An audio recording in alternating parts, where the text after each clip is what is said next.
Hello and welcome back to डब्लूम classes.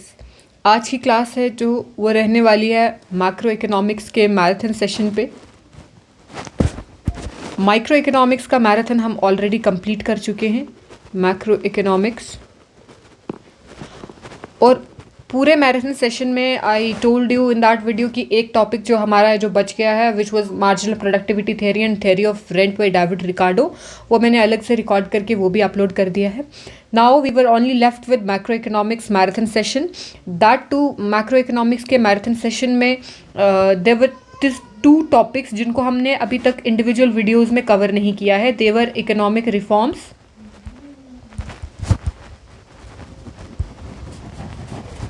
and this economic growth. What is economic growth? Concept and measurement. Economic growth. ये दो topic जो है जो हमने अभी बिल्कुल टच नहीं किए थे उनको भी हम डिटेल में पढ़ेंगे और साथ ही साथ बाकी सारे इंडिविजुअल यूनिट्स जो हमने ऑलरेडी कवर किए उनको भी हम फिर से मैराथन सेशन में कवर करने वाले हैं। So straight away let's go to our topic. What is macroeconomics? So basically macroeconomics is that branch of economics which deals with the overall aggregates of the economy. Overall economic aggregates of the economy. Now what is aggregate? So basically aggregate क्या होता है, आप अगर aggregate समझेंगे तो मतलब सबको इकट्ठा करके जब हम देखते हैं, ठीक है, एग्रीगेशन में देखते हैं तो सारी चीज़ों को जब हम इकट्ठा करके देखते हैं, जैसे नेशनल इनकम। देखो नेशनल इनकम जब हम कैलकुलेट करते हैं तो हम ये नहीं देखते कि शू मेकिंग जो फैक्ट्रीज़ हैं उनकी प्रोडक्शन कितनी हो रही है या उनमें जो है इनकम जनरेशन वो कितनी कर रही हैं। जब हम नेशनल इनकम देखते हैं तो हम या तो जो है पूरे के पूरे नेशन की नेशनल इनकम देखते हैं कि पूरे नेशन में अलग अलग एरियाज़ में कितना जो है गुड्स एंड सर्विसेज प्रोड्यूस हुए हैं। उसी तरीके से अनएम्प्लॉयमेंट है,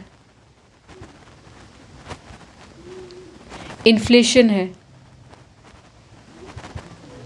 ठीक है, आपकी बैंकिंग एक्टिविटीज़ हैं पूरे नेशन की, ठीक है, अंडर आरबीआई हम आरबीआई का रोल पढ़ते हैं। उसके बाद हम जो बैंकिंग रिफॉर्म्स हैं उनका इफ़ेक्ट देखते हैं, लॉट्स ऑफ थिंग्स। और उसी तरीके से कुछ और चीज़ें भी हैं, जैसे आप मान लो कि हम बैलेंस ऑफ पेमेंट के बारे में पढ़ रहे हैं, ठीक है, क्योंकि बैलेंस ऑफ पेमेंट भी पूरे के पूरे कंट्री का एग्रीगेट में हम पढ़ रहे हैं, इसलिए बैलेंस ऑफ पेमेंट जो है वो मैक्रो इकोनॉमिक्स में आ जाएगा। सो ऑल दोज थिंग्स, ये हो गया आपका मैक्रो इकोनॉमिक्स है क्या है, एक छोटी सी इंट्रोडक्शन। अगर आपको ज़्यादा अच्छे से पढ़ना है आई थिंक आपको इंट्रोडक्टरी लेक्चर जो है इकोनॉमिक्स का वो आप एक बार जाके सुन सकते हैं, वहाँ पे आपको अच्छे से क्लियर हो जाएगा। Now coming back to our topic, what is economic reforms. तो ये जो है इस वाले पोर्शन में हम एक ब्लूप्रिंट देख रहे हैं कि हम एक्चुअली पढ़ने क्या वाले हैं इकोनॉमिक रिफॉर्म्स में। सो first of all what is the meaning of economic reforms? So the meaning of economic reforms is economic reforms are certain set of policies, कुछ policies होती हैं और हम कुछ जो rules जो है वो create करते हैं and regulations to achieve desired economic growth। जो भी economic growth का हमारे target होता है country के लिए, उसको achieve करने के लिए there are certain set of policies, rules and regulations। तो जब हम उनको follow करते हैं so that we can attain our goal, तो उनको हम economic reforms बोलते हैं। So time to time there have been many economic reforms, but वो इकोनॉमिक रिफॉर्म्स जिनको हम सबसे ज़्यादा डिस्कस करते हैं और जिसने इंडियन इकोनॉमी की पूरी के पूरे फेस को जो है चेंज करके रख दिया है, that is the economic reforms of 1991। उसको हम बहुत अच्छे से डिटेल में इस लेक्चर में पढ़ेंगे। उसके बाद कुछ एक और इकोनॉमिक रिफॉर्म्स जो टाइम बाई टाइम गवर्नमेंट ने लिए हैं फॉर बेटर इकोनॉमिक ग्रोथ, उनको भी हम इन शॉर्ट जो है पढ़ लेंगे। So what was the need of economic reforms during 1991? First of all 1980s में क्या था, जो हमारे पब्लिक सेक्टर थे वो ऑल्दो अभी क्रिएट हुए थे, बहुत सारी जो पब्लिक सेक्टर की यूनिट्स थी, ठीक है, पीएसयूज थे, वो अभी जो है क्रिएट हुए थे, क्योंकि कुछ टाइम पहले ही जो है हमने इंडिपेंडेंस लिया था अपना, then we were at a very different stage at that point of time. हमारे पास कोई भी ऐसी प्रोडक्शन यूनिट्स खास बड़ी थी नहीं, तो बहुत सारी चीज़ें जो है इंफ्रास्ट्रक्चर जो है क्रिएट करना था, ठीक है। तो ये सब चीज़ें हमारे लिए बहुत नई थी। Then there were a lot many other hurdles also, you know. हमारी जो इकॉनमी थी, इट वॉज हाईली, हम कह सकते हैं कि सोफिस्टिकेटेड इकॉनमी थी, ठीक है। Let's not go there. So basically यहाँ पे 1980s में क्या था कि जो पब्लिक सेक्टर था वो काफ़ी पुअर परफॉर्मेंस दे रहा था, ठीक है। It was very much underutilised, और उस पर जो एक्सपेंडिचर है वो बहुत ज़्यादा आ रहा था, और उसकी आउटकम जो है वो बहुत ज़्यादा फेवरेबल नहीं थी। Then there was also adverse balance of payment. जो हमारा बैलेंस ऑफ पेमेंट है वो भी बहुत ख़राब चल रहा था, ठीक है। किस वजह से? क्योंकि हमारे ऊपर बहुत ज़्यादा जो है बर्डन आ गया था, ठीक है। हमने एक्सपेंडिचर जो गवर्नमेंट का एक्सपेंडिचर होता है ना, वो बहुत ज़्यादा इंक्रीज़ हो गया था विद रिगार्ड टू क्या, गवर्नमेंट की जो इनकम थी। उसकी वजह से गवर्नमेंट को बहुत सारे लोन्स लेने पड़े थे, ठीक है, डोमेस्टिकली भी और इंटरनेशनली भी। तो जो बैलेंस ऑफ पेमेंट है वो भी बहुत ख़राब हो गया था। Fall in foreign exchange reserves, उसकी वजह से हमारी जो करेंसी थी, ठीक है, हमारी करेंसी भी डिटोरिएट हो गई, और हमारे जो फॉरेन एक्सचेंज रिजर्व्स हैं वो बहुत कम बच गए थे। इट वॉज सेड कि आई थिंक इट वॉज 2 वीक्स और 21 डेज, आई थिंक 2 वीक्स था। इतनी लास्ट में जब गल्फ जब टेंशन्स चल रही थी, उसके बाद हमारे पास फॉरेन एक्सचेंज रिजर्व्स इतना कम बच गया था कि सिर्फ हम 2 वीक्स का जो है क्रूड ऑयल ही उससे परचेज कर पा रहे थे। So it was so worse. Then there were huge debts on government, as we already discuss. Inflationary pressure भी था ही, सिंस प्रोडक्शन प्रोसेस जो है वो इफेक्ट हुए हुए थे। And we all know that जब भी क्या होता है कि जो सप्लाई जो है वो रेस्ट्रिक्ट हो जाती है, और डिमांड जो है वो मार्केट में अगर ज़्यादा होगी तो उसकी वजह से क्या होगा, हमेशा प्राइस जो है वो इंक्रीज़ हो जाएगा। तो इन्फ्लेशनरी प्रेशर भी था ही। Then terms and condition of World Bank and IMF। अब क्या हुआ था, this was something which was very important. अब सिंस हम इन सब प्रॉब्लम्स में फंसे हुए थे, इन सब प्रॉब्लम्स में फंसने की वजह से जो वर्ल्ड वाइड क्रेडिट एजेंसीज थी उन्होंने इंडिया का जो क्रेडिट स्कोर था उसको बहुत ख़राब बता दिया था। उसकी वजह से क्या हुआ था, nobody was willing to give us loan, whether it was World Bank, whether it was IMF, or for say any other country or organization, nobody was willing to give us any kind of loan. तो at that point of time, since हमें loan चाहिए था, तो IMF और world bank ने India के सामने कुछ कंडीशंस रखी थी, जो हम डिटेल में नीचे पढ़ेंगे कि अगर आप इन कंडीशंस को फुलफिल करोगे उसके बाद ही हम जो है आपको लोन दे पाएंगे। तो उन्हीं कंडीशंस की वजह से भी कहीं ना कहीं हमें ये इकोनॉमिक रिफॉर्म्स लाने पड़े। नाउ न्यू इकोनॉमिक पॉलिसी, इसके कुछ एक तो स्टेबलाइजेशन मेजर्स थे और कुछ स्ट्रक्चरल रिफॉर्म मेजर्स थे। स्टेबलाइजेशन मेजर्स में इन्होंने क्या किया, एक तो सबसे पहले इनको क्या करना था, correcting adverse balance of payment, ठीक है। ये इन्होंने इसलिए लाए थे सो दैट जो हमारा एडवर्स बैलेंस ऑफ पेमेंट हो गया था उसको हम करेक्ट कर सकें। दूसरा, इन्फ्लेशन कंट्री में बहुत ज़्यादा होगी थी। अगर इन्फ्लेशन ज़्यादा हो जाएगी तो बहुत सारी प्रॉब्लम्स आ जाती हैं उसकी वजह से, राइट। जब हर एक चीज़ के प्राइसेस बढ़ जाते हैं, अफोर्डेबिलिटी कम हो जाती है, देन जो परचेजिंग पावर है इंसान की कम हो जाएगी, तो हम डिमांड कम करेंगे, डिमांड रिस्ट्रिक्ट होगी तो फिर अगेन प्रोडक्शन प्रोसेस पे इफेक्ट पड़ेगा, प्रोडक्शन प्रोसेस पे इफेक्ट पड़ेगा, देन एम्प्लॉयमेंट पे फ़र्क पड़ेगा, एम्प्लॉयमेंट पे फ़र्क पड़ेगा, देन इनकम जो है वो फर्दर जो है लोगों की कम हो जाएगी, and this cycle continues. So it is something जो बहुत ज़्यादा विशियस होता है। So it was very important to tackle with inflation.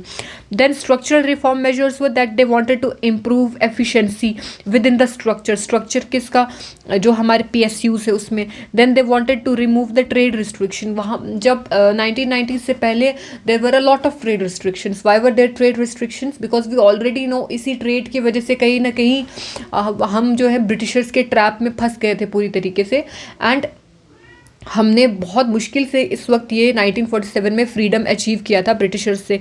Now at that point of time जो हमारे लीडर्स थे, दे डिडंट वांटेड कि हम फिर से अगेन उसी जो है ट्रैप में फंस जाएं। सो यहाँ पे बहुत सारी ट्रेड रिस्ट्रिक्शंस थी, ठीक है। So economic reforms in India initiated in 1991 to resolve a severe balance of payment crisis shifted the country towards a market-oriented economy through liberalization, privatization and globalization. Earlier हमारी जो economy थी, it was mostly a centrally planned economy, ठीक है, it was a centrally planned economy. Not entirely but mostly, ठीक है, हम कह सकते हैं कि हमारा जो ज़्यादा झुकाव था ना, it was toward centrally planned economy, क्योंकि गवर्नमेंट ही बहुत मोस्ट ऑफ द डिसीजंस जो है वो गवर्नमेंट ले रही थी। हमारी ज़्यादातर इंपॉर्टेंट इंडस्ट्रीज़ जो थी वो गवर्नमेंट के अंडर थी। अगर प्राइवेट सेक्टर को एलो किया भी जाता था देन उन बहुत सारी लिमिटेशंस होती थी और बहुत फ्यू लोग जो है वो कर पाते थे। देन अगेन इतनी लिमिटेशंस की वजह से सिर्फ एक या दो लोग होते थे जो वहाँ पे अटक सकते थे उस वजह से, because obviously economies of scale जो है दे ऑल्सो प्ले इन, ठीक है। देन उसके बाद हमने जो अपने रिफॉर्म्स लाए, what were they were the LPG reforms, liberalisation, privatisation and globalisation. These reforms removed the licence raj, encouraged private and foreign investment and reduced government control, fostering significant GDP growth, competitiveness and global integration. इन reforms की वजह से क्या हुआ, सबसे पहले हमारा licence राज जो है वो ख़त्म हो गया। लाइसेंस राज क्या था कि किसी भी इंडिविजुअल को, किसी भी एंटिटी को अगर कोई भी नई फर्म शुरू करनी पड़ती थी तो उनको गवर्नमेंट से लाइसेंस लेना पड़ता था, और ये लाइसेंस लेना बिल्कुल भी ईजी नहीं था, और मोस्ट ऑफ द इंडिविजुअल्स को ये लाइसेंस मिलता ही नहीं था, ठीक है। सो जब ये लाइसेंस राज ख़त्म हुआ, इसकी वजह से जो प्राइवेट और फॉरेन इन्वेस्टमेंट है वो बहुत ज़्यादा कंट्री में इंक्रीज़ हो गई। तो इसकी वजह से ओवरऑल क्या है, यहाँ पे बहुत ज़्यादा हमें जीडीपी ग्रोथ देखने को मिली थी post 1991। The economic reforms of 1991 were introduce due to serious economic crisis, जैसे कि हमने ऊपर जो है इसको डिस्कस किया, ठीक है।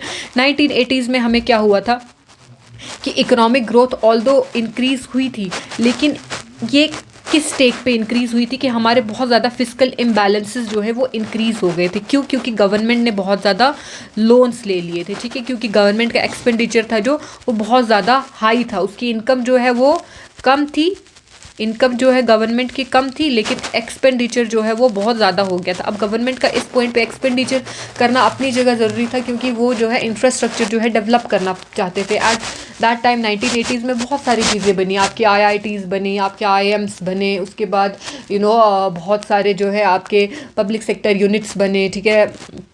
सो गवर्नमेंट ने अपनी तरफ से ऐसा नहीं है, उन्होंने इंफ्रास्ट्रक्चर में इन्वेस्टमेंट की, but expenditure was much higher than its income. इस सब की वजह से क्या हुआ कि इंडिया को एक अनफेवरेबल बैलेंस ऑफ पेमेंट देखने को मिला। इंपोर्ट्स जो है वो बहुत ज़्यादा बढ़ गए और एक्सपोर्ट्स जो है वो हमारे हो नहीं पा रहे थे, एक्सपोर्ट्स हमारे कॉम्पिटिटिव नहीं थे, ठीक है। हमारे पास टेक्नोलॉजी उतनी अच्छी अभी थी नहीं, तो उस वजह से जो हमारे एक्सपोर्ट्स है वो उतने कॉम्पिटिटिव नहीं थे, लेकिन इंपोर्ट्स हमारे बहुत ज़्यादा इंक्रीज़ हो रहे थे। उसकी वजह से हमारा जो करंट अकाउंट डेफिसिट है वो बहुत ज़्यादा बढ़ गया था। क्यों? क्योंकि इंपोर्ट्स जो हैं वो ज़्यादा थे और एक्सपोर्ट्स हमारे बहुत कम थे। तो इस सब की वजह से क्या हुआ, हमारा करंट अकाउंट जो है वो हमारा डेफिसिट में चला गया, और इसी की वजह से हमारा रैपिड फॉल हो गया फॉरेन एक्सचेंज रिजर्व्स में, क्योंकि जितना भी फॉरेन एक्सचेंज रिजर्व्स था वो सब हम किस में लगा रहे थे, इंपोर्ट में लगा रहे थे। तो फॉरेन एक्सचेंज रिजर्व हम बहुत आसानी से कहाँ से कमा सकते हैं, वो हम एक्सपोर्ट से कमा सकते हैं, क्योंकि जब हम एक्सपोर्ट करेंगे तभी तो हमें फॉरेन करेंसी जो है वो मिलेगी। अब एक्सपोर्ट हमारे बहुत कम थे और जब हम इंपोर्ट करें तो हमें फॉरेन करेंसी में पेमेंट करनी पड़ रही है, तो इसका मतलब कि हमारी जो फॉरेन करेंसी थी वो बहुत ज़्यादा यूज अप हो चुकी थी, ठीक है। Also inflation and food prices also increase while domestic and foreign डेप्ट केप्ट राइजिंग। तो ये बहुत सारी प्रॉब्लम्स हो गई थी। इंडिया की जो क्रेडिट रेटिंग थी वो भी डिक्लाइन हो गई थी, कमर्शियल लोन्स कम हो गए थे, और बहुत सारे जो NRIs थे उन्होंने ये सोचा कि अब हमारा जो पैसा है उसको नुकसान ना पहुंच जाए, बिकॉज इंडिया की इकॉनमी की कंडीशन इतनी ज़्यादा वर्स ऑफ हो गई है। So they also withdrew their money, और जब भी इकॉनमी से पैसा विड्रॉ किया जाता है तो वहाँ पे फर्दर जो है प्रेशर पड़ जाता है। देन अगेन 1990 में जब गल्फ क्राइसिस हुए, ठीक है, ऑयल प्राइस वॉर हुए, उस सब की वजह से क्या हुआ कि हमारी सिचुएशन और ज़्यादा वर्स होगी, क्योंकि अब हमें और ज़्यादा अपना जो ये था फॉरेन एक्सचेंज था वो स्पेंड करना पड़ रहा था। Now by 1991 India had very little foreign exchange left enough to cover imports for only about 2 weeks as discussed earlier. खाली हमारे पास 2 वीक्स का फॉरेन एक्सचेंज जो है अब बचा हुआ था। तो इस टाइम पे जो इंटरनेशनल इंस्टीट्यूशंस थे जैसे IMF and World Bank, they didn't wanted to give us loan. So इस सब की वजह से हमें क्या लाना पड़ा, इकोनॉमिक रिफॉर्म्स लाने पड़े। Now what were the key pillars of 1991? Also one more thing I would like to add is कि जब IMF और वर्ल्ड बैंक लास्ट में मान गए थे हमें लोन्स देने के लिए, दे सेट सर्टेन कंडीशंस, और उन्होंने बोला कि आपको लिबरलाइजेशन करनी पड़ेगी, ठीक है, आपको अपनी इकॉनमी जो है वो ओपन अप करनी पड़ेगी, आपको जो है इंडस्ट्रीज़ में रिफॉर्म लाने पड़ेंगे, आपको अपने बैंकिंग सेक्टर में रिफॉर्म लाने पड़ेंगे, आपको अपने फाइनेंशियल मार्केट में रिफॉर्म्स लाने पड़ेंगे.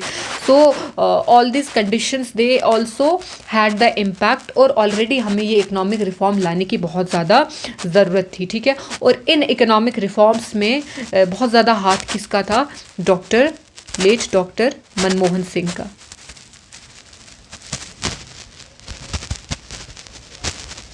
He had a very great contribution in these reforms. So key pillars of 1991 reforms. The first pillar is liberalization. As you already know, 1991 reforms are also called as LPG reforms. L stands for liberalization, P stands for privatization, and G stands for globalization. Now, reduced industrial licensing, loosened restrictions on foreign investment, and eased trade controls. इसकी वजह से क्या हुआ कि हमारा competitive business environment बन गया. Already जो इंडस्ट्रियल लाइसेंसिंग थी, जैसे हमने देखा कि लाइसेंस राज जो है वो ख़त्म हो गया.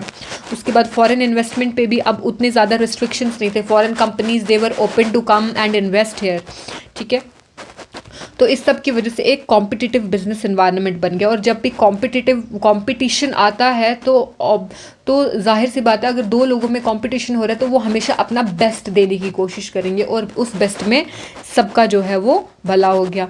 Then there was also deregulation of industrial sector. इसकी वजह से क्या हुआ कि there was a drastic reduction of public sector role.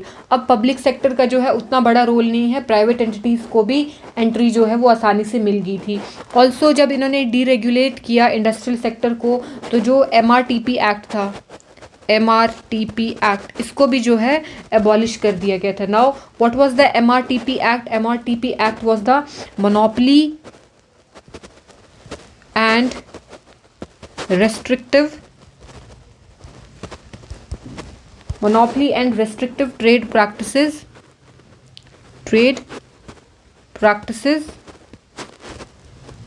act.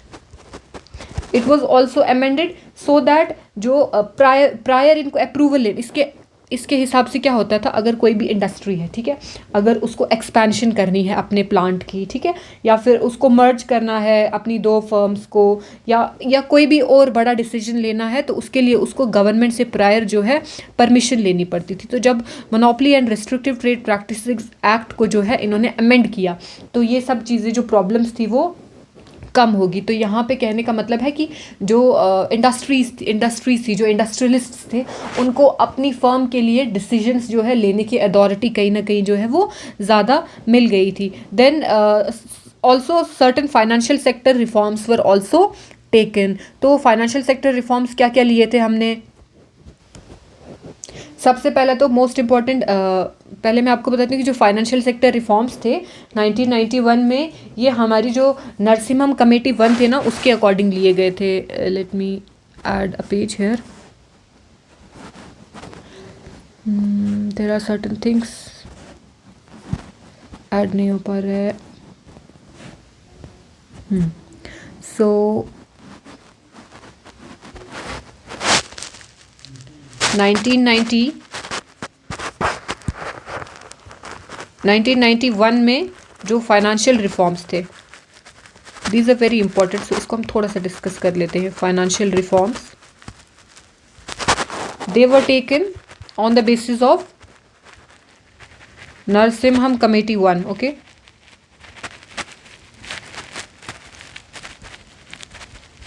Committee first, ठीक है. अब यहाँ पे इन्होंने क्या किया? सबसे पहले कि 1991 से पहले जो रिज़र्व रिक्वायरमेंट्स थी ना, बैंक की रिज़र्व रिक्वायरमेंट्स, वो बहुत ज़्यादा थी. रिज़र्व रिक्वायरमेंट्स में अगर आप SLR देखोगे तो SLR जो था इट वाज 38.5%. मतलब इसकी वजह से क्या होता था कि बैंक्स बहुत कम पैसा लेंड कर पाते थे, ठीक है। जब आपका स्टैट्यूटरी लिक्विडिटी रेशियो इतना ज़्यादा होगा तो बैंक्स के पास जो पैसा जो है लेंड करने के लिए वो बहुत ज़्यादा कम बच जाएगा। ऑन द अदर हैंड जो हमारा CRR था, ठीक है, कैश रिजर्व रेशियो था, वो भी कितना था, इट वाज 15%, और उसको 15% से कितना किया गया था, it was around 3 to 5% I think, और यहाँ पे इसको 38.5% से 25% कर दिया गया था। और अगर आप आज के रेट्स देखेंगे तो वो देखो वो कितने ज़्यादा कम है।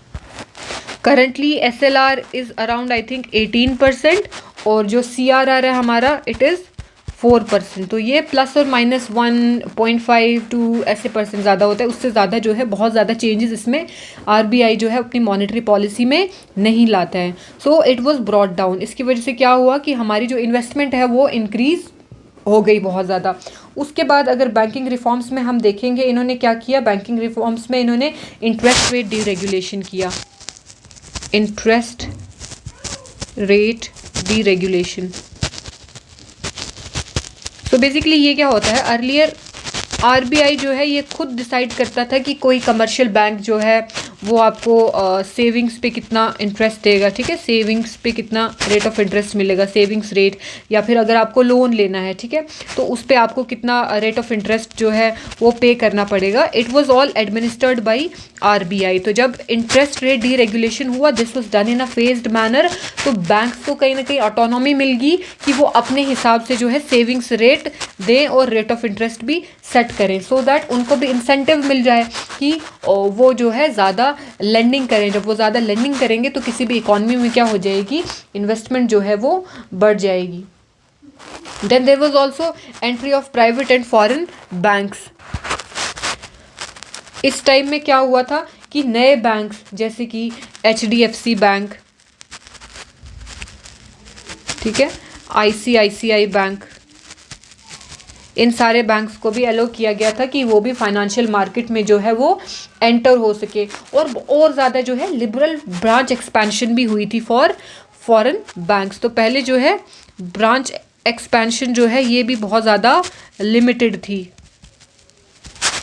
ठीक है। So all these things were done. इस सब की वजह से भी कहीं ना कहीं जो है हमारी जो इकॉनमी जो है वो और ज़्यादा लिबरलाइज होगी। Then there were also certain tax reforms. तो टैक्स रिफॉर्म्स में क्या क्या, तो सबसे पहले तो जो पर्सनल इनकम पे जो टैक्स था, ठीक है, पर्सनल इनकम टैक्स, उसको यहाँ पे जो है ड्रास्टिकली जो है इन्होंने कम किया था। It was reduced, I don't remember the rate, but काफ़ी जो है यहाँ पे जो डाउनफॉल देखने को मिला था पर्सनल इनकम टैक्स में। देन जो कॉर्पोरेट टैक्स था, corporate tax, it was also rationalised, इसको भी रैशनलाइज किया। उसके बाद उस वक्त कमेटी ने डिसाइड किया था कि जो वेल्थ टैक्स है उसको क्या कर देंगे, पूरे तरीके से अबॉलिश कर देंगे। ना उसी कहीं ना कहीं हम वापस से उसी तरफ जा रहे हैं। पर्सनल इनकम टैक्स बहुत ज़्यादा इंक्रीज़ हो गया है। कॉर्पोरेट टैक्स जो है वो पहली बार जो है वो कम आया है with respect to, no I would not say पहली बार, मे बी बहुत पहले ऐसा हुआ होगा कभी, बट रिसेंट अगर ट्रेंड्स में हम देखेंगे तो earlier corporate tax had the highest share in this tax system. लेकिन अभी जो है हमारा पर्सनल इनकम टैक्स जो है वो बढ़ गया है with respect to corporate tax. Wealth tax जो है वो वापस से जो है लगने वाला है, और यू नो ऑलमोस्ट लग चुका है we can say. So all these things are coming back somehow. Then indirect tax reforms में भी बहुत सारे जो हैं इन लोगों ने रिफॉर्म्स लाए थे, जैसे जो कस्टम ड्यूटीज़ जो हैं उनको कम कर दिया था।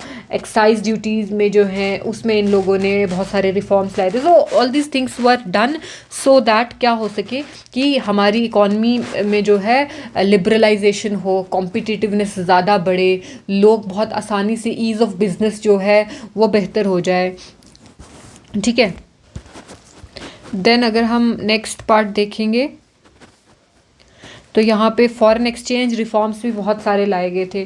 तो फॉरेन एक्सचेंज रिफॉर्म्स में अगर हम देखेंगे तो सबसे पहले जो है डीवैल्यूएशन ऑफ रुपी हुई थी। डीवैल्यूएशन ऑफ रुपी 2 बार हुई थी। इनफैक्ट पहले जो है वो अप्रॉक्सीमेटली आई थिंक 9 to 10% जो है वो रुपी को डीवैल्यू किया गया था। Then again rupee was further devalue to 11%।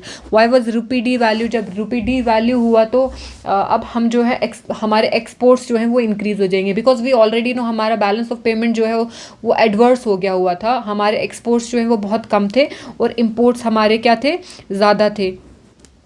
तो रुपी डीवैल्यूएशन जब होगा तो उसकी वजह से हमारे जो गुड्स हैं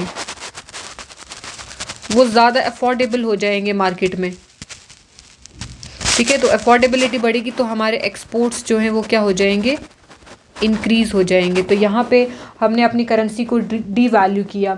देन हमने यहाँ पे क्या किया कि हम पहले जो है हम फिक्स्ड रेट जो है इसमें रहता था हमारा, ठीक है। जब हम अपनी जो फॉरेन एक्सचेंज करेंसी है ना, इसको जब मार्केट में हम मेजर करते तो हम फिक्स्ड रेट होता था ऑलरेडी कि इतने के एक्सचेंज में आप किसी भी और करेंसी के जो है एक्सचेंज कर सकते हो। जो हमारा फॉरेन एक्सचेंज रेट था it was driven by fixed rate system. But यहाँ पे हमने रिफॉर्म्स लाने के बाद हम जो है मार्केट रेट पे चले गए, ठीक है।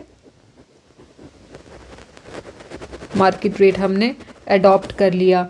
देन अगेन लेटर इन 1999 हमने जो हमारी फेरा रेगुलेशंस थी उससे हम फेबा रेगुलेशन पे शिफ्ट कर लिया हमने।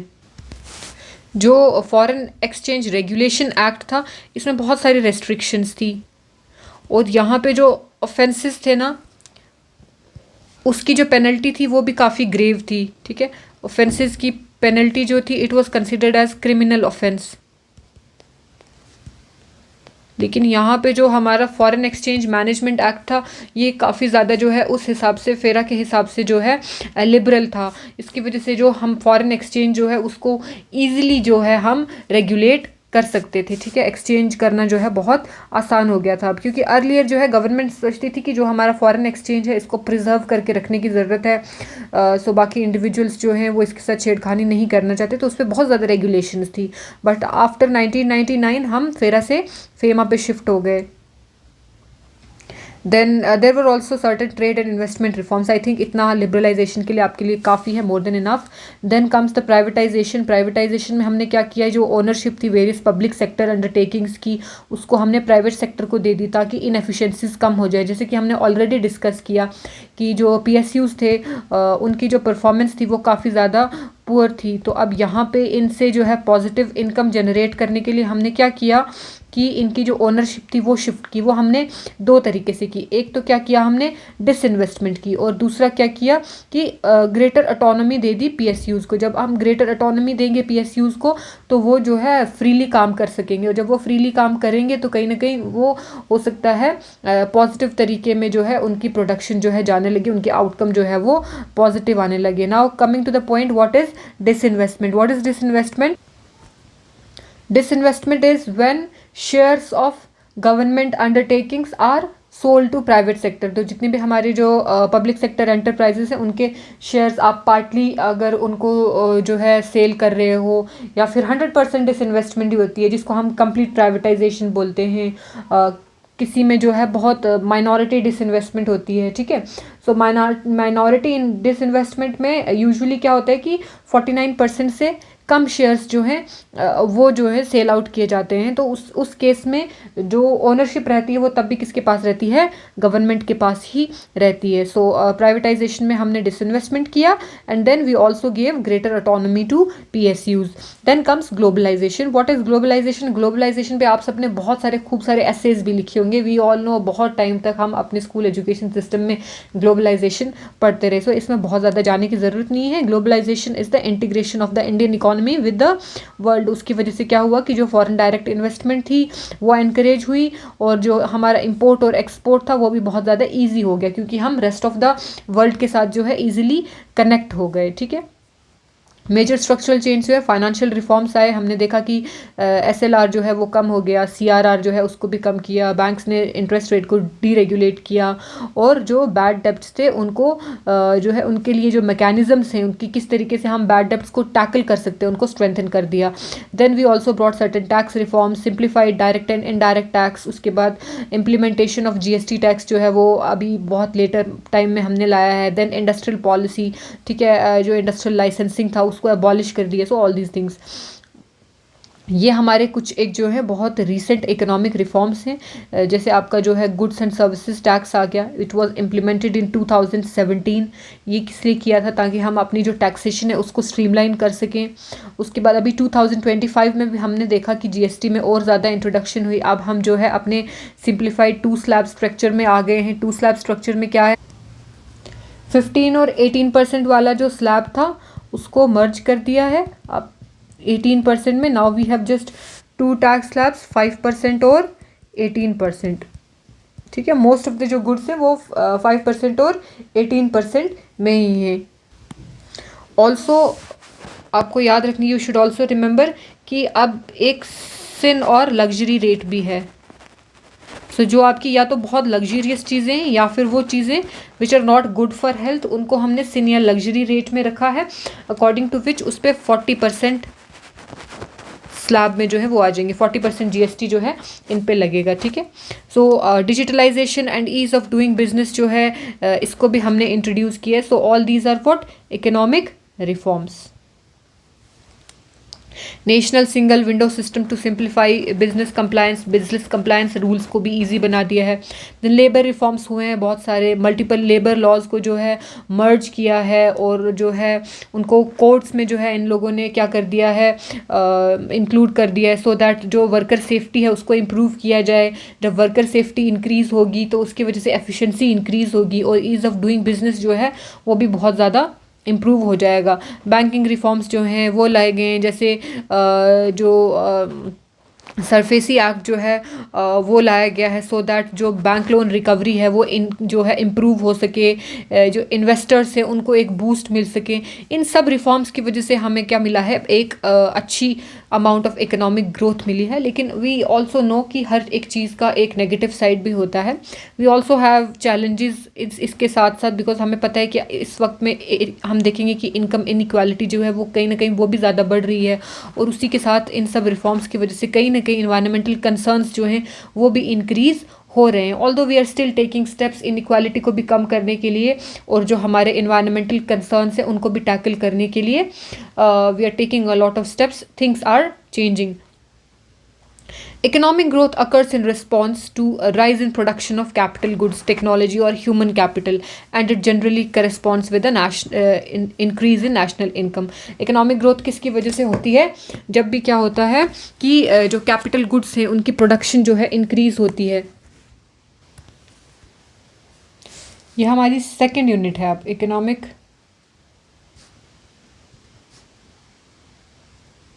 ग्रोथ। सो इकोनॉमिक ग्रोथ कब होती है? जब भी जो प्रोडक्शन होती है कैपिटल गुड्स की या टेक्नोलॉजी की या हमारी ह्यूमन कैपिटल है। ह्यूमन कैपिटल कौन सी होती है? जैसे हम इंडिविजुअल्स हैं, ठीक है, हम अपनी कुछ स्किल्स डेवलप कर रहे हैं, और कल को जो है हम इकोनॉमी की डेवलपमेंट में अपना पार्ट जो है देंगे, तो हम क्या है? ह्यूमन कैपिटल है। And it generally corresponds with the rise in national income. जब भी नेशनल इनकम इंक्रीज होती है तब वहाँ पे क्या होती है? इकोनॉमिक ग्रोथ होती है। ठीक है, सो economic growth measures the increase in production of goods and services. जब भी production of goods and services increase होगा दैट मीन्स इकोनॉमिक ग्रोथ होगी। It is quantified through gross domestic product और ग्रॉस नेशनल प्रोडक्ट। ग्रोथ को हम nominal terms में भी track कर सकते हैं और रियल टर्म्स में भी ट्रैक कर सकते हैं। नॉमिनल और रियल में क्या फ़र्क होता है? नॉमिनल जो होती है उसको हम करंट प्राइसेस पे मेजर करते हैं, करंट प्राइजेस पे मेजर करते हैं। जब हम करंट प्राइजेस पे मेजर करते हैं तो मतलब ओवर द ईयर्स जो इन्फ्लेशन की वजह से प्राइजेस में इंक्रीज़ हुआ है वो भी उसके बीच में इंक्लूड होता है। लेकिन जब हम रियल टर्म्स में मेजर करते हैं ग्रोथ को, ठीक है, जब हम ग्रोथ को रियल टर्म्स में मेजर करते हैं तो यहाँ पे हम बेस ईयर प्राइजेस लेते हैं, मतलब ऑलमोस्ट कुछ सालों पहले जो प्राइस था उसको लेते हैं और फिर हम देखते हैं कि हमारी प्रोडक्शन एक्चुअली में कितनी इंक्रीज़ हुई है। तो रियल टर्म्स में इन्फ्लेशन का जो असर होता है वो इंक्लूड नहीं होता है। अब नॉमिनल जीडीपी और रियल जीडीपी जो है वो नेशनल इनकम वाले चैप्टर में बहुत अच्छे से कवर हुई है, ठीक है। So what is economic growth? Economic growth जो है वो क्या है? हमारी जो production of economic goods and services हैं, एक पीरियड से दूसरे पीरियड तक जो है उसमें कितना इंक्रीज हुआ है उसको मेजर करता है economic growth. Again it can be measured in nominal और real terms. Aggregate economic growth जो है उसको ट्रेडिशनली मेजर किया जाता है ग्रॉस नेशनल प्रोडक्ट में या फिर ग्रॉस डोमेस्टिक प्रोडक्ट में, लेकिन कुछ कभी कभी क्या होता है कुछ और मेट्रिक्स भी यूज़ होते हैं। Now what are some of the phases of economic growth? ठीक है, जैसे हमें पता है, आपने बिजनेस साइकिल के बारे में सुना होगा, एक उसी तरीके से इकोनॉमी भी जो है वो डिफरेंट पीरियड्स ऑफ एक्टिविटीज़ के बीच में मूव करती रहती है, ठीक है। और इसी मूवमेंट को हम जो है बिजनेस साइकिल कहते हैं। इसमें 4 फेजेस होते हैं, ठीक है। So these are some of the phases of business cycle, ठीक है। First of all there is expansion. Expansion आती है, एक्सपेंशन आने के बाद हम एक पीक पे पहुंचते हैं, ठीक है। जैसे हमने लॉ ऑफ वेरिएबल प्रोपोर्शन में भी पढ़ा था, ठीक है। मैक्सिमम पे पहुंचती है इकोनॉमी, इस पीक के बाद क्या आता है? कॉन्ट्रैक्शन आने लगती है इकोनॉमी में कॉन्ट्रैक्शन आती है। कॉन्ट्रैक्शन आने के बाद इकोनॉमी यहाँ पे अपने डिप्रेशन के फेज पे पहुंच जाती है। ये लोवेस्ट फेज होता है प्रोडक्शन का, जहाँ पे प्रोडक्शन प्रोसेस जो है वो बहुत ज़्यादा कम हो जाती है। और इस कॉन्ट्रैक्शन के बाद जब इकोनॉमी फिर से राइज करने लगती है टूवर्ड्स द एक्सपेंशन पाथ, ये जो एक्सपेंशनरी पाथ है इसको हम क्या बोलते हैं? वापस से हमारी इकॉनमी जो है वो एक्सपैंड हो जाती है। तो ये सारे के सारे फेज़ कौन से आगे देखो, सबसे पहला फेज़ यहाँ पे जहाँ पे एक्सपेंशन हो रही थी, हमारा एक्सपेंशनरी फेज़ हो गया। Then this comes the peak, यहाँ पे मोस्ट जो है हमारी प्रोडक्शन प्रोसेसेस जो हैं वो बढ़ते हैं मोस्टली। अब इसके बाद अगर और ज़्यादा हम यहाँ पे इन्वेस्टमेंट करेंगे तो उसके बाद क्या आती है? इकॉनमी में कॉन्ट्रैक्शन आती है। हमेशा एक्सपेंशन के बाद पीक पहुँचती है और पीक के बाद कॉन्ट्रैक्शन आती है, और फिर कॉन्ट्रैक्शन के बाद ये जो पॉइंट है ये ट्रो का आ जाता है, ठीक है। This is called as trough. इस तरीके से हम एक एक फेज को देखेंगे। एक्सपेंशन, एम्प्लॉयमेंट, इनकम और इंडस्ट्रियल प्रोडक्शन, सेल्स, ये सारी चीज़ें क्या हो जाती हैं? इंक्रीज होने लगती हैं ड्यूरिंग दिस फेज। और यहाँ पे क्या होता है? राइजिंग रियल जीडीपी देखने को मिलती है। जब हम पीक पे पहुँचते हैं, ये वो फेज होता है जहाँ पे इकोनॉमिक एक्सपेंशन होती है, ये अपनी सीलिंग को हिट कर जाती है, मतलब मैक्सिमम पहुँच जाती है। ये इफेक्टिवली एक टर्निंग पॉइंट पे यहाँ से आ जाती है, जिसके बाद यहाँ से इसका डाउनफॉल होने लगता है। Contraction, the elements of expansion, जितने भी जिन सब फैक्टर्स की वजह से एक्सपेंशन हो रही थी, क्योंकि ऑब्वियसली एक्सपेंशन हो रही है तो उसको मतलब कुछ ना कुछ फैक्टर्स रहे होंगे, ठीक है, जो फेवरेबल हुए होंगे। तो वो सब फेवरेबल जो फैक्टर्स थे उनका जो इफ़ेक्ट है ना वो सारा का सारा जो है वो अब फेड होने लगता है। तो उसकी वजह से अब क्या होता है कि ये they all begin to decrease. अब यहाँ पे रिसेशन का पीरियड होता है। कॉन्ट्रैक्शन में क्या आती है? इकॉनमी में रिसेशन आती है। तो रिसेशन क्या होता है कि जब इकॉनमी में जो प्राइजेस होते हैं, या फिर हम कहते हैं कि जो प्रोडक्शन प्रोसेस है वो बहुत ज़्यादा कम तो नहीं, लेकिन उनकी जो पेस है ना वो क्या हो गई है? कम हो गई है। With a significant decline in economic activity it spread across the economy and trough, this is when an economic contraction hits its nadir, मतलब अपने लोवेस्ट पॉइंट पे पहुंच जाती है ये, ठीक है। Now, how do we measure economic growth? Since measurement of economic growth is also in your syllabus given, the most common measure of economic growth measure is real GDP. तो real GDP जो है it is the most common measure of economic growth. तो फिर से हम एक दफ़ा देख लेते हैं कि real GDP होती कैसे, exactly हम calculate कैसे करते हैं। तो real GDP calculate करने के लिए हम base year price लेते हैं, ठीक है, base year price लेते हैं। So earlier the base year price was 2011-12, लेकिन हमारा जो रीसेंट बेस ईयर प्राइस है इट इज़ 2022-2023। हमने इसको 2022-23 क्यों लिया है? 2021-22 इसलिए नहीं लिया क्योंकि ईयर 2021-22 में कोविड के जो बैड इफ़ेक्ट्स थे वो जो है देखने को मिल रहे थे, इसलिए हमने 2021-20 को छोड़ के 22-23 अपना करंट बेस ईयर लिया है। तो बेसिकली जो रियल जीडीपी होती है उसमें हम क्या देखते हैं? प्राइसेस जो है अपने बेस ईयर के रखेंगे, ठीक है, बेस ईयर प्राइस रखेंगे, लेकिन जो प्रोडक्शन है वो करंट ईयर की देखते हैं हम, ठीक है, प्रोडक्शन करंट ईयर की देखते हैं। इसको एक एग्जाम्पल के लिए भी एग्जाम्पल के साथ भी देख लेते हैं। In case there is somebody जिसने वो दूसरा लेक्चर नहीं देखा होगा, let me add a template. Where is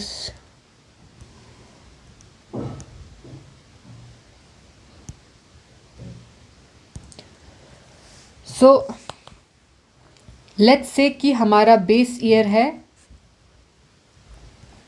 2011-12। सो 2011-12 में let's say there is an industry, there is a chocolate making industry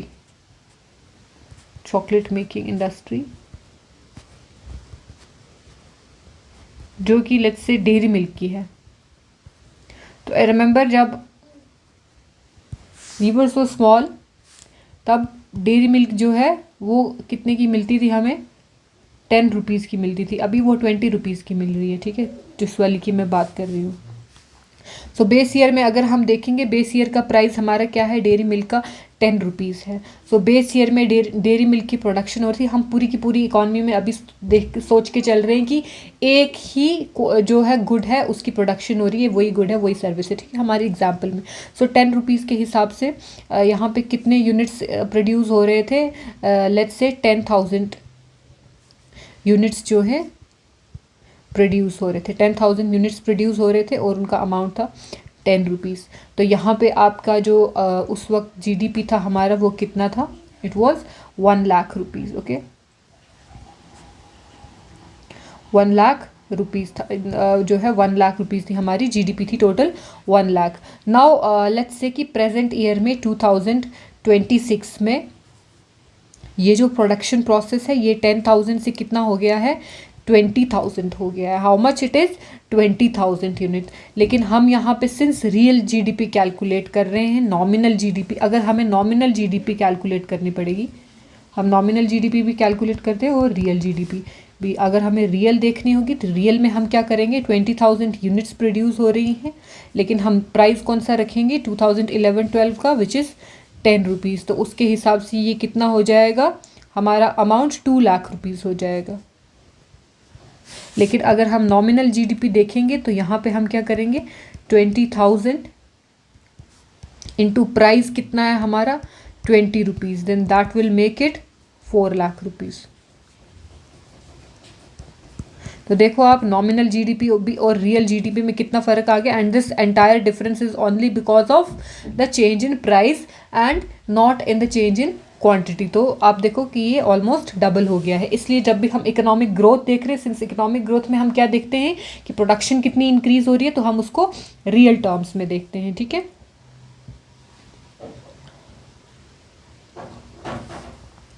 So extensive versus intensive growth. Extensive growth is an increase in total output, ठीक है। Intensive growth is an increase in per capita output, which is better for measuring improved living standard. Now what is per capita output?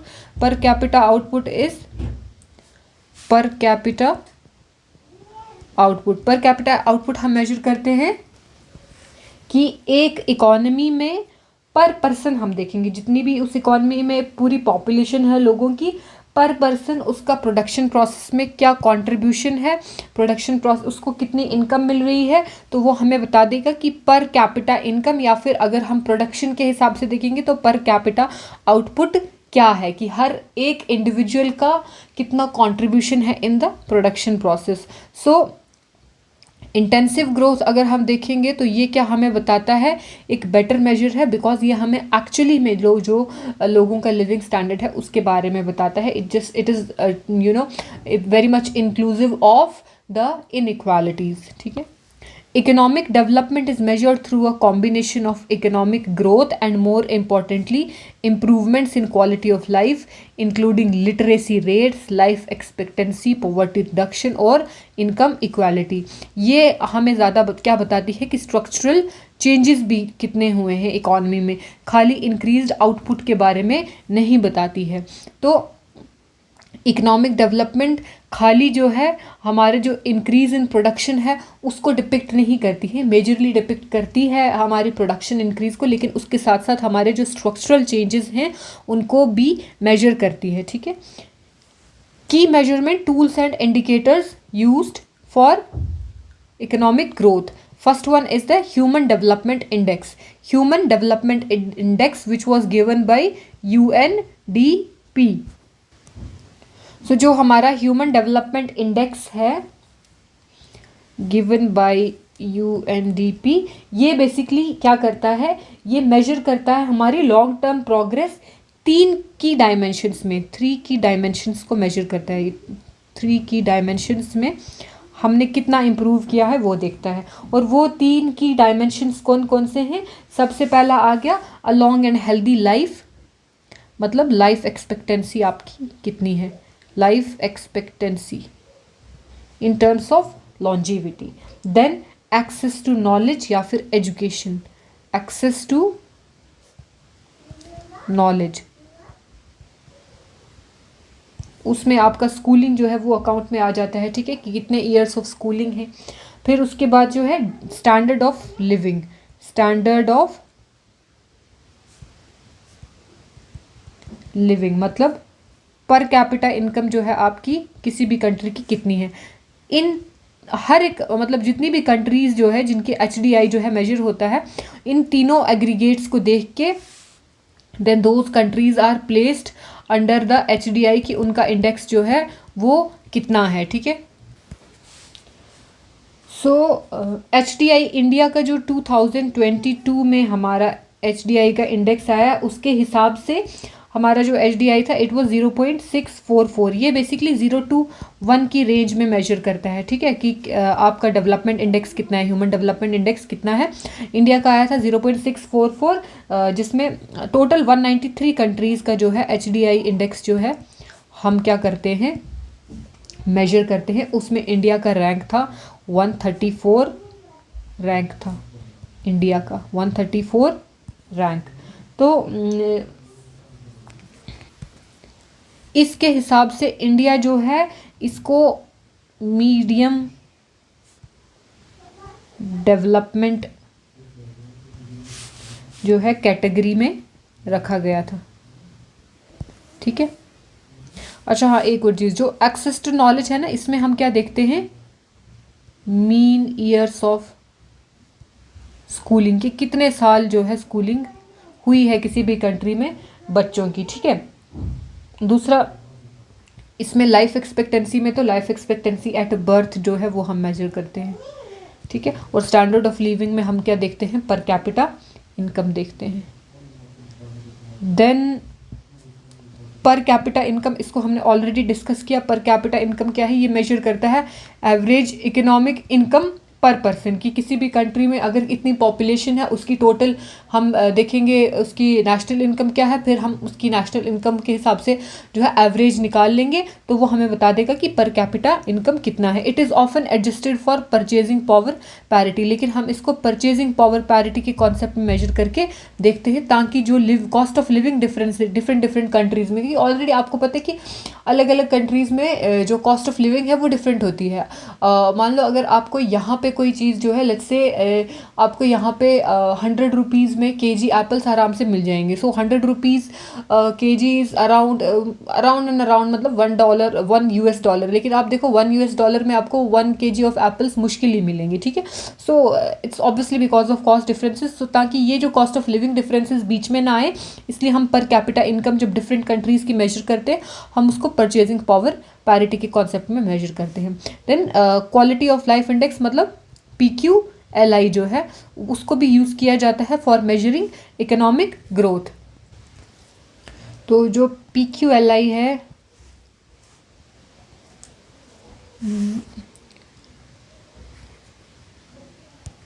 PQLI which is physical quality life index, add तो किया था, page कहाँ गया, चलो हो सकता है यहीं पे कवर हो जाएगा, ठीक है।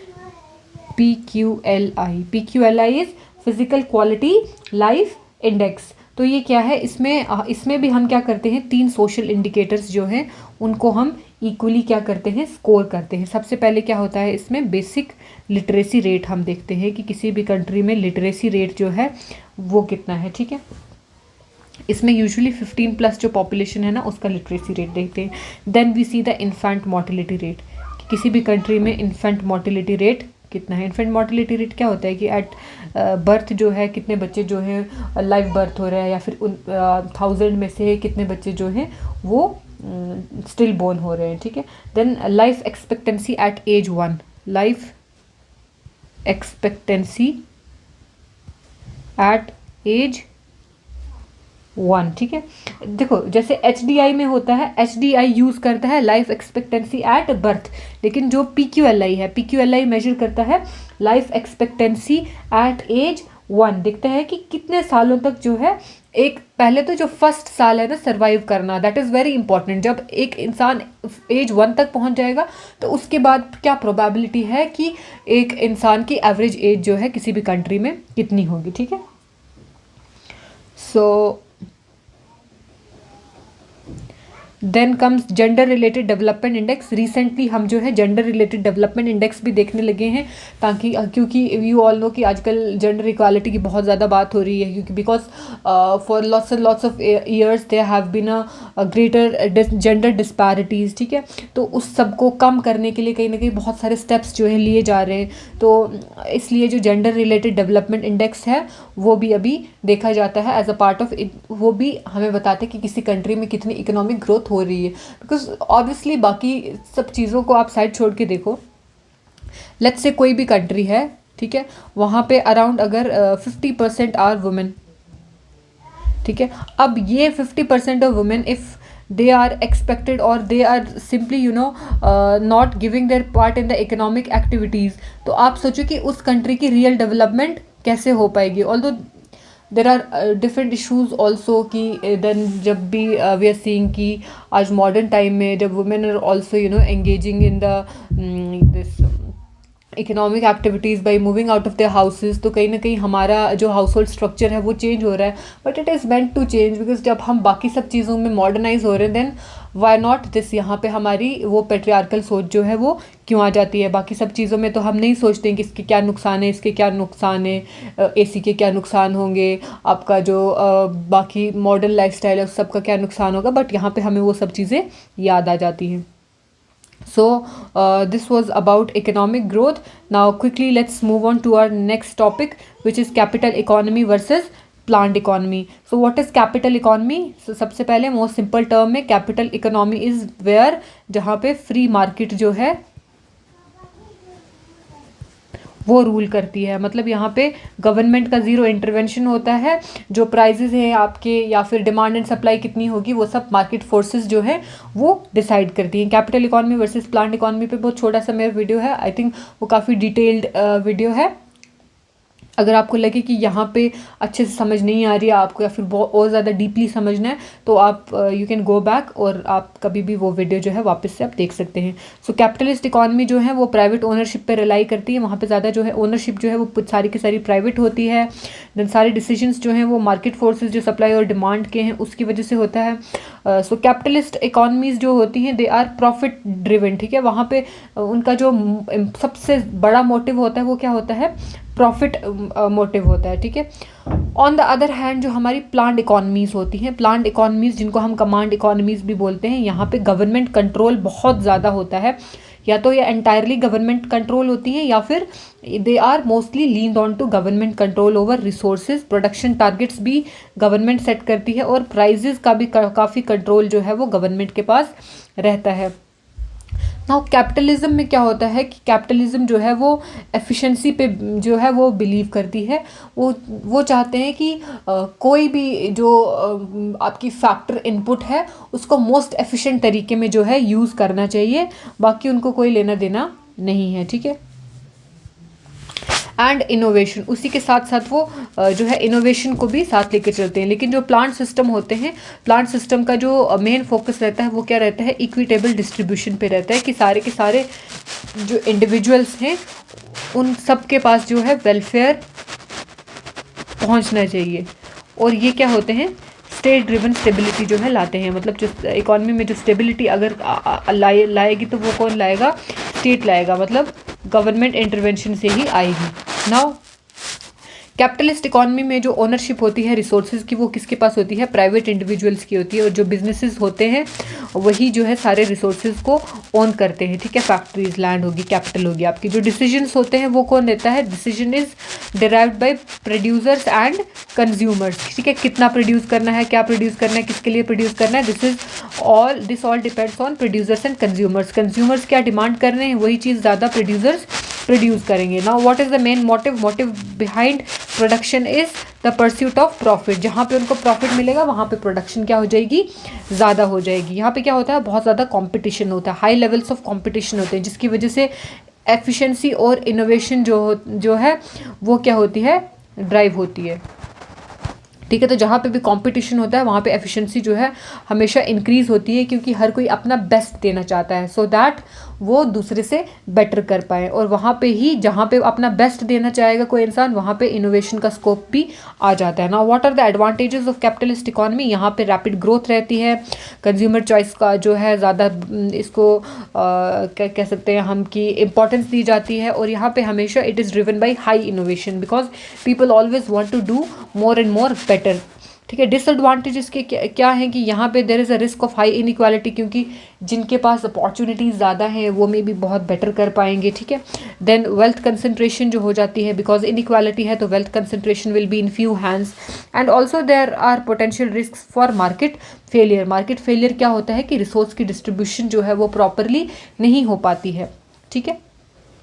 On the other hand planned economy which is also called as command economy, तो कमांड इकोनॉमी में जो ओनरशिप होती है रिसोर्सेज की वो गवर्नमेंट के पास होती है, सेंट्रल अथॉरिटीज़ के पास होती है, और उन्हीं के पास सारे जो मीन्स ऑफ प्रोडक्शन जो होते हैं वो रहते हैं। यहाँ पे जो प्लान्ड इकोनॉमीज़ होती हैं, यहाँ पे अगर कोई इकोनॉमी पूरी तरीके से प्लान्ड इकोनॉमी है तो इवन जो लैंड का जो ओनरशिप होता है वो सारा का सारा किसके पास होता है, गवर्नमेंट के पास होता है। There is no concept of private property. तो यहाँ पे जो मोस्ट ऑफ द डिसीजंस होते हैं प्रोडक्शन प्रोसेस में, what to produce, how to produce, for whom to produce, ये सारे कौन लेता है, गवर्नमेंट लेती है। गवर्नमेंट जो है वो प्रोडक्शन कोटाज भी सेट करती है, प्राइजेस भी सेट करती है, और जो इंडिविजुअल्स हैं उनकी वेजेस क्या रहेंगी इवन की वो भी सेट करती है। आई होप कि मेरी स्पीड जो है वो बहुत ज़्यादा नहीं होगी, क्योंकि I think most of the students आज के टाइम में अगर हम कोई वीडियो देख भी रहे होते तो वो ऑलरेडी अगर स्लो वर्जन में पढ़ा भी रहे होंगे then they will be watching it in 1.5x और 2x। तो मुझे लगता है आपको 2x में देखने की ज़रूरत नहीं पड़ेगी if I am too fast. तो कमिंग बैक, प्लान्ड इकोनॉमी में जो मोटिव होता है वो क्या रहता है, the main motive is meeting social goals, ठीक है। सोशल गोल्स कौन से होंगे कि आप जो वेलफेयर है वो मैक्सिमाइज हो रहा है नहीं हो रहा है, ठीक है। सारे लोगों में डिस्ट्रीब्यूशन जो है वो इक्विटेबल हो रही है नहीं हो रही है। स्टेट को क्या क्या चाहिए, स्टेट क्योंकि अपने गोल्स जो है यहाँ पे फिक्स करके रखती है, ठीक है। स्टेट को कौन सी साइड जो है वो ज़्यादा जो है डेवलपमेंट करनी है, एग्रीकल्चर में डेवलपमेंट करनी है या इंडस्ट्री में डेवलपमेंट लानी है, ठीक है। इक्विटेबल डिस्ट्रीब्यूशन हो रही है या नहीं हो रही है। तो यहाँ पे प्रॉफिट जो होता है वो मेन मोटिव कभी भी नहीं रहता है। कंपटीशन यहाँ पे लिमिटेड होता है या फिर नो कंपटीशन होता है, क्योंकि यहाँ पे सारा का सारा कंट्रोल किसके पास है, गवर्नमेंट के पास है। यहाँ पे मोनोपोली की सिचुएशन बन जाती है। Now what are the advantages of planned economy, यहाँ पे एडवांटेजेस ये रहते हैं कि there is always an ability to mobilise resources quickly, ठीक है। क्योंकि ओनरशिप एक इंसान के पास है तो रिसोर्सेज को बहुत ईजिली आप मोबिलाइज कर सकते हो। आप मान लो if there is some place जहाँ पे डेवलपमेंट बहुत कम है तो आप बहुत आसानी से जहाँ पे ऑलरेडी रिसोर्सेज अबंडेंट है वहाँ से रिसोर्सेज पिकअप करके रिसोर्स डेफिशिएंट एरियाज़ में जो है वो आप आसान से रिसोर्सेज जो है शिफ्ट कर सकते हो। तो उसकी वजह से जो प्रोजेक्ट्स हैं आपके जो है वो अपने हिसाब से जो बहुत आसानी से चल सकते हैं। अनएम्प्लॉयमेंट यहाँ पे कम रहती है, क्योंकि गवर्नमेंट जो है वो सबको आसानी से काम दे सकती है यहाँ पे। और प्राइजेस जो है प्राइजेस में भी कंसिस्टेंसी रहती है, किस वजह से, क्योंकि प्राइजेस लार्जली कंट्रोल्ड रहते हैं by government. Now what are some of the disadvantages, यहाँ पे इनएफिशिएंसी हो जाती है, ठीक है। इनएफिशिएंसी बिकॉज हमने भी देखा, जैसे हमने अभी ऊपर ही पढ़ा, हमने जब इकोनॉमिक रिफॉर्म्स लाए, इकोनॉमिक रिफॉर्म्स क्यों लाए, क्योंकि पब्लिक सेक्टर्स जो है उनमें बहुत ज़्यादा इनएफिशिएंसी थी। तो पब्लिक सेक्टर में कंट्रोल सारे का सारा किसके पास रहता है, गवर्नमेंट के पास रहता है। सो ऑब्वियसली वहाँ पे क्या आ जाएगी, फिर इनएफिशिएंसी आ जाएगी, because it is not profit driven और यहाँ पे कंपटीशन जो है वो लैक हो रहा है। तो कहीं ना कहीं उस सब की वजह से इनएफिशिएंसी आ जाती है। लो इनोवेशन रहती है, क्योंकि किसी यहाँ पे किसी के पास क्या है, कहते हैं ना, किसी भी चीज़ को अगर आपको करना है तो उसके लिए आपके पास कोई मोटिव होना चाहिए, है ना, कि इतना आपको दिल में हो कि मुझे ये करना ही करना है। तो जो वो वाली फीलिंग होती है ना, वो यहाँ पे मिसिंग हो जाती है। उसकी वजह से लो इनोवेशन रहती है। फिर उसके बाद लिमिटेड कंज्यूमर चॉइस होती है कि यहाँ पे प्रोडक्शन किस किस चीज़ की होगी, उसका सारा का सारा कंट्रोल किसके पास रहता है, गवर्नमेंट के पास रहता है। तो कहीं ना कभी कभी क्या हो जाता है, यहाँ पे पोटेंशियल शॉर्टेजेस भी हो जाती है। पोटेंशियल शॉर्टेजेस अगेन किस वजह से होती है, क्योंकि इकॉनमी में कितना प्रोडक्शन होगा इसका डिसीजन कौन लेता है, गवर्नमेंट लेती है। Now what are some of the key differences, यहाँ पे जो हमारी कैपिटल इकॉनमी है उसका जो की ड्राइवर है वो कौन है, मार्केट फोर्सेस है, ठीक है, सप्लाई और डिमांड। लेकिन यहाँ पे जो हमारी प्लांट इकॉनमी है वहाँ पे जो की ड्राइवर है वो कौन रहता है, गवर्नमेंट अथॉरिटी रहता है। प्राइजेस जो होते हैं they are set by supply and demand, कहाँ पे, कैपिटल इकॉनमी में। लेकिन हमारी जो प्लांट इकॉनमी है वहाँ पे प्राइजेस जो है वो स्टेट सेट करती है। ओनरशिप यहाँ पे रिसोर्सेज की कैपिटल इकॉनमी में प्राइवेट सेक्टर के पास रहती है, जबकि प्लांट इकॉनमी में स्टेट के पास रहती है, ठीक है। Most of the economies in modern day world are that of mixed economy. तो even India today is mixed economy which combine elements. अब मॉडर्न मिक्स्ड इकोनॉमीज कौन सी होती है, जिनमें दोनों के एलिमेंट्स होते हैं, प्लांट इकोनॉमी के भी और कैपिटलिस्ट इकोनॉमीज के भी, ठीक है। तो ये क्या करते हैं कि मार्केट फोर्सेस को एफिशिएंटली यूज़ करते हैं और गवर्नमेंट इंटरवेंशन की जहाँ जहाँ पे ज़रूरत है वहाँ पे यूज़ करके हम क्या करते हैं, सोशल वेलफेयर को मैक्सिमाइज करते हैं। अब क्या है, यहाँ पे मैं एक छोटी सी चीज़ ऐड कर दूँ कि जो हमारा 1930s से पहले का टाइम था, क्लासिकल इकोनॉमिक्स जब हमारी चल रही थी, तो उस टाइम पे जो है हम ज़्यादा बिलीव करते थे कि there should be zero government intervention, ठीक है। लेकिन जब ग्रेट डिप्रेशन आया तो यहाँ पे जो डिमांड थी वो बिल्कुल फॉल कर गई और उसकी वजह से सप्लाई जो है वो भी रिस्ट्रिक्ट होगी, ठीक है।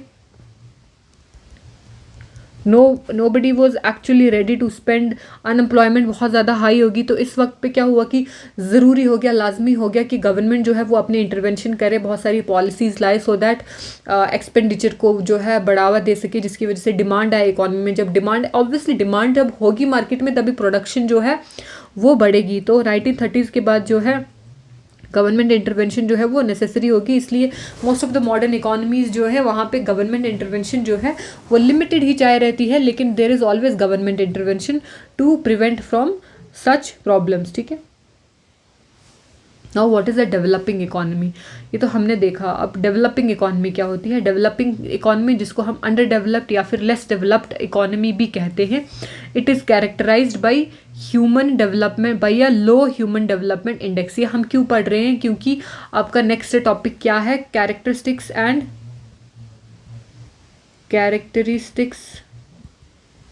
Of developing economies and their problems। तो what is developing economy, developing economy जिसको हम अंडर डेवलप्ड इकॉनमी भी बोलते हैं या फिर लेस डेवलप्ड इकॉनमी भी बोलते हैं, इनका यूजुअली क्या हम इनको कैरेक्टराइज करते हैं bye a low human development index. तो इनका HDI जो क्या होता है वो लो होता है। इंडिया का HDI क्या था, मीडियम डेवलपमेंट इंडेक्स में था। लेकिन जो डेवलपिंग इकॉनमी होती है इनका लो ह्यूमन डेवलपमेंट इंडेक्स होता है, ठीक है। यहाँ पे जो पर कैपिटा इनकम होती है वो बहुत ज़्यादा कम होती है, ठीक है। और प्रीडोमिनेंटली इनका जो रिलायंस होता है वो किसके ऊपर होता है, एग्रीकल्चरल बेस्ड एक्टिविटीज़ पे होता है। यहाँ पे इंडस्ट्रियलाइजेशन पे ज़्यादा फोकस नहीं रहता है, एग्रीकल्चर बेस्ड एक्टिविटीज़ पे रहता है। क्यों, क्योंकि इनके पास ज़्यादा रिसोर्सेज नहीं होते, इनके पास कैपिटल इक्विपमेंट जो है उनकी कमी रहती है। These economies grapple with many challenges, बहुत सारे चैलेंजेस होते हैं जिसमें जो डेवलपिंग इकॉनमी है उसका एक मेन फीचर क्या है कि यहाँ पे पॉपुलेशन एक्सप्लोजन बहुत ज़्यादा होता है, बहुत ज़्यादा पॉपुलेशन ग्रोथ होती है। अनएम्प्लॉयमेंट डेवलपिंग इकॉनमीज़ में बहुत ज़्यादा होती है। They are also described by significant poverty यहाँ पे बहुत ज़्यादा होती है। इंफ्रास्ट्रक्चर जो है वो बहुत ज़्यादा इनएडिक्वेट है, कम इंफ्रास्ट्रक्चर रहता है। और जनरली यहाँ पे जो क्वालिटी ऑफ लाइफ है वो बहुत ज़्यादा डिमिनिश्ड रहती है, ठीक है। लो लेवल ऑफ लिविंग होता है यहाँ पे। So though they exhibit a low level of industrialisation भी कम होती है, टेक्नोलॉजी यहाँ पे डेवलप नहीं होती है, बिजनेस ट्रेड में बहुत पीछे होते हैं, and they often rely on natural resources. तो यहाँ पे रॉ मटेरियल से ज़्यादा डील जो है वो कंट्रीज करती हैं और रॉ मटेरियल से ही अपना रेवेन्यू जो है वो जनरेट करती हैं। The progress of developing economy is frequently influenced by globalisation. तो यहाँ पे जो डेवलपिंग इकोनॉमीज़ हैं इनको इन्फ्लुएंस जो है वो कौन करता है, ग्लोबलाइजेशन। जिस ग्लोबलाइजेशन की वजह से ही उनकी जो इनकम लेवल्स हैं वो इन्हांस करते हैं, क्योंकि वो रेस्ट ऑफ द वर्ल्ड के साथ जब कनेक्ट करेंगे तो कहीं ना कहीं वहाँ से उनको बेनिफिट मिल जाता है, मतलब उनकी मार्केट्स जो है वो एक्सपैंड कर जाती हैं, उनको बेहतर टेक्नोलॉजी जो है उसको यूज़ करने का मौका मिलता है ना, नई नई चीज़ें सीखते हैं। सो डेवलपिंग इकोनॉमी से लेट्स से कि इफ़ वहाँ पे एजुकेशन के प्रॉस्पेक्ट्स बहुत ज़्यादा अच्छे नहीं हैं, so through globalisation the students there they would want to come to other countries, they will study there, they will be good, हम बोल सकते हैं कि they will become a good human capital for their country. फिर maybe वो वहाँ पे वापस जाएंगे, they can add to development, या फिर even if they are working in some other country then they can send back the remuneration there. So what are some of the examples of developing economies? Some of the examples of developing economies,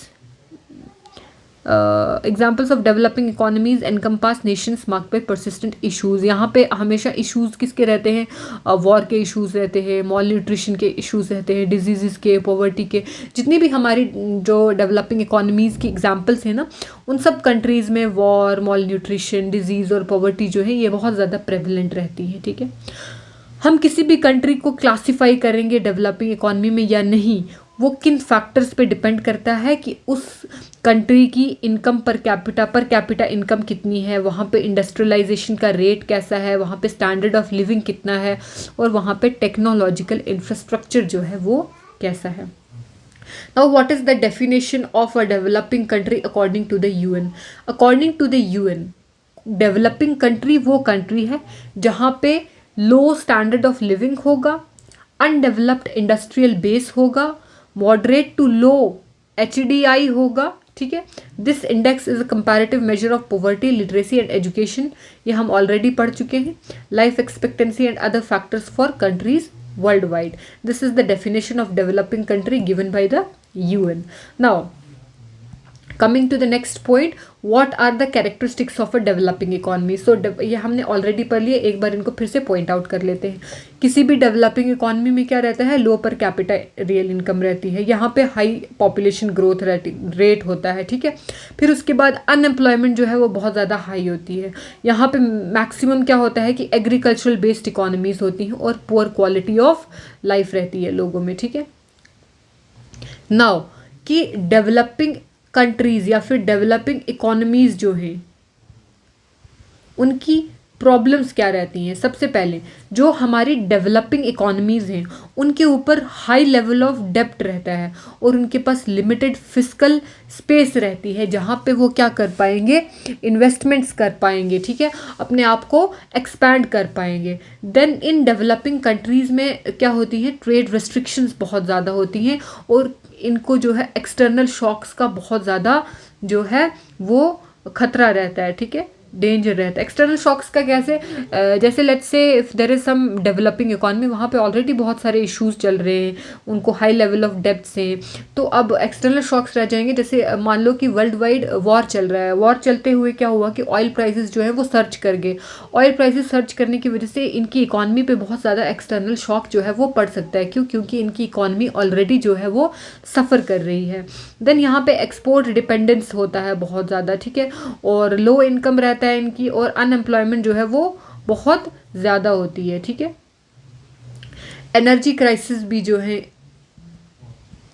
हमारी developing economies में बहुत ज़्यादा होते हैं। They are very much vulnerable to climate change, क्योंकि इनके पास जो है वो रिसोर्सेज नहीं है। अब देखो, वी ऑल नो कि ग्लोबली जो है हमारी अर्थ जो है it is heating up. Now those countries जहाँ पे स्टैंडर्ड ऑफ लिविंग अच्छा है तो उनके पास तो फैसिलिटीज़ हैं कि वो इस राइजिंग हीट चैलेंज जो है उसको मीट कर पाएँ। लेकिन जो हमारी डेवलपिंग इकोनॉमीज़ होंगे वहाँ पे जो इंडिविजुअल्स होंगे they are very much vulnerable to climate. क्यों? क्योंकि उनके पास वो रिसोर्सेज नहीं है कि वो प्रॉपरली उनको टैकल कर पाएँ। वो तो हीट वेव्स में उनकी बॉडी जो है हो सकता है फाइट ही नहीं कर पाएंगे, या फिर उनकी वो जो इंडिविजुअल्स है वो उतना एफिशिएंटली जो है काम नहीं कर पाएंगे। और यहाँ पे उनका बहुत ज़्यादा पुअर इंफ्रास्ट्रक्चर रहता है, जिसकी वजह से अगेन इन कंट्रीज़ में जो है डेवलपमेंट नहीं हो पाती है। और डेवलपमेंट नहीं हो पाती है तो फिर इसकी वजह से वो वापस से विशियस साइकिल ऑफ पॉवर्टी में फंस जाते हैं। Vicious cycle of poverty. Now what are the difference between developed countries and developing countries. ठीक है, जो डेवलप्ड कंट्रीज़ है वहाँ पे इकोनॉमिक डेवलपमेंट के हिसाब से अगर हम देखेंगे तो यहाँ पे एडवांस्ड इंडस्ट्रियल बेस देखने को मिलता है, और इकोनॉमिक डेवलपमेंट जो है वो क्या रहती है, हायर एंड पे रहती है। लेकिन जो हमारी डेवलपिंग कंट्रीज़ है यहाँ पे लेस डेवलप्ड इंडस्ट्रियल बेस रहता है और हमारी लोअर इकोनॉमिक डेवलपमेंट देखने को मिलती है। जो HDI है डेवलप्ड कंट्रीज़ में, ये बेटर HDI होता है, जो रिफ्लेक्ट करता है कि ओवरऑल वहाँ पे जो क्वालिटी ऑफ लाइफ है वो क्या है, बेहतर है। और जो डेवलपिंग इकॉनमीज़ है वहाँ पे लोअर HDI देखने को मिलेगा। जो डेवलप्ड इकॉनमीज़ है वहाँ पे हायर GDP देखने को मिलता है, पर कैपिटा GDP भी जो है इन पर कैपिटा नेशनल इनकम जो है वो भी आपको हाई देखने को मिलेगी। ठीक है, जो हमें क्या बताती है कि पर पर्सन इनकम भी जो है वो ठीक ठाक है। लेकिन यहाँ पे जो डेवलपिंग इकॉनमीज़ है वहाँ पे लोअर GDP रहती है विद लेस पर कैपिटा इनकम। ये क्या इंडिकेट करती है कि यहाँ पे लोअर इकोनॉमिक आउटपुट है पर पर्सन। देन पॉवर्टी, यहाँ पे जो पॉवर्टी रेट्स होते हैं वो काफ़ी ज़्यादा लो होते हैं, लेकिन डेवलपिंग इकॉनमीज़ में दे आर हाई। इंफ्रास्ट्रक्चर में अगर हम देखेंगे तो डेवलप्ड कंट्रीज़ में बेटर इंफ्रास्ट्रक्चर रहता है, रोड, ब्रिजेस, यूटिलिटीज़ आपको अच्छी खासी देखने को मिलेंगे, लेकिन यहाँ पे इनएडिक्वेट इंफ्रास्ट्रक्चर रहता है। एजुकेशन में भी अगर और एजुकेशन और हेल्थ में देखेंगे तो यहाँ पे बेटर एजुकेशन और हेल्थ केयर सिस्टम देखने को मिलता है, बट डेवलपिंग इकॉनमीज़ में लिमिटेड एक्सेस टू एजुकेशन और हेल्थ केयर सिस्टम आपको मिलेगा। अगर गवर्नमेंट पॉलिसी की तरफ हम देखेंगे तो यहाँ पे मोर स्टेबल और इफेक्टिव गवर्नमेंट्स आपको देखने को मिलेंगी डेवलप्ड इकॉनमीज़ में, लेकिन डेवलपिंग इकॉनमीज़ में जो है आपको बहुत सारे चैलेंजेस देखने को मिलेंगे गवर्नमेंट सेक्टर में, जैसे आपके करप्शन होगी बहुत ज़्यादा और इंस्टीट्यूशंस जो हैं वो वीक होंगे। ठीक है, फॉरेन ट्रेड में अगर हम देखेंगे तो मोर इंटीग्रेटेड होता है ग्लोबल इकॉनमी के साथ। ठीक है, ज़्यादा ट्रेड पार्टनर्स होते हैं, लेकिन हमारी डेवलपिंग इकॉनमी में लिमिटेड ट्रेड अपॉर्चुनिटीज़ होते हैं।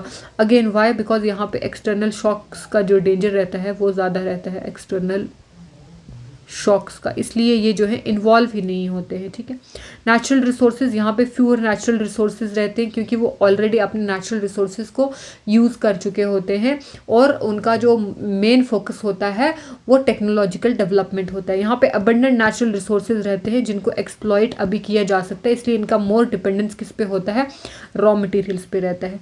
लेवल अगर आप डेप्थ का लेवल देखोगे, it is comparatively lower to developing economies. ठीक है, now let's come to the next topic which is fiscal policy and monetary policy। अगर यहाँ पे आप रेस्ट लेना चाहते हैं तो आप थोड़ी देर रेस्ट ले सकते हैं, थोड़ा सा रिफ़्रेश होकर go drink some water, take some snacks with you, fresh air ले सकते हो आप, और उसके बाद जस्ट कम बैक और आगे हम पढ़ने वाले हैं। देखो, आप ये थोड़ा सा शायद बोरिंग भी लगा होगा, but I think fiscal policy और monetary policy is something very interesting. Again, I'll say fiscal policy और monetary policy पे I have made a very good lecture. You can go back there and watch that as well अगर यहाँ पे आपको कुछ फ़र्क लगेगा। ठीक है, because obviously this is a marathon, यहाँ पे चीज़ें जो हैं बहुत डेप्थ में नहीं पढ़ाई जा सकती। ठीक है, so keep that in mind. So first of all, fiscal and monetary policies are the two primary tools जिनको हम यूज़ करते हैं इकोनॉमिक एक्टिविटीज़ को रेगुलेट करने के लिए, हमारे इकोनॉमिक साइकिल्स को मैनेज करने के लिए, और इसलिए ताकि हमें एक स्टेबल ग्रोथ जो है वो मिल पाए। First of all, fiscal policy. Fiscal policy जो होती है इसको कौन मैनेज करता है, गवर्नमेंट मैनेज करती है। और गवर्नमेंट फिस्कल पॉलिसी को कैसे मैनेज करती है, थ्रू टैक्सेशन, या फिर वो अपनी स्पेंडिंग जो है वो कहाँ कर रही है, and spending to influence aggregate demand. जहाँ जहाँ पे वो स्पेंडिंग अपनी ज़्यादा करेंगे उसी हिसाब से जो है मार्केट में जो डिमांड जो है वो इन्फ्लुएंस होती है।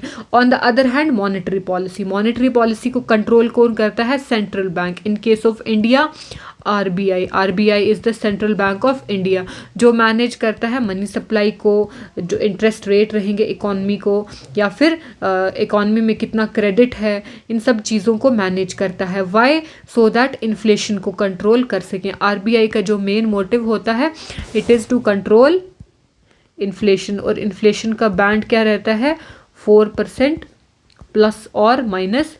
2, तो मतलब 2% से 6% के बीच बीच में इन्फ्लेशन रहना चाहिए। इस इन्फ्लेशन को कंट्रोल्ड वे में रखने के लिए आरबीआई क्या करता है कि मनी सप्लाई को मैनेज करता है, इंटरेस्ट रेट को मैनेज करता है और क्रेडिट को कंट्रोल करता है। First of all let's understand fiscal policy.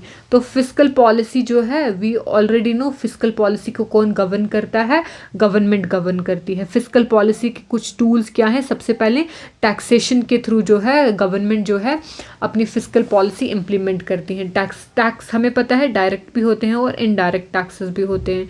Now what are direct tax and what are indirect tax.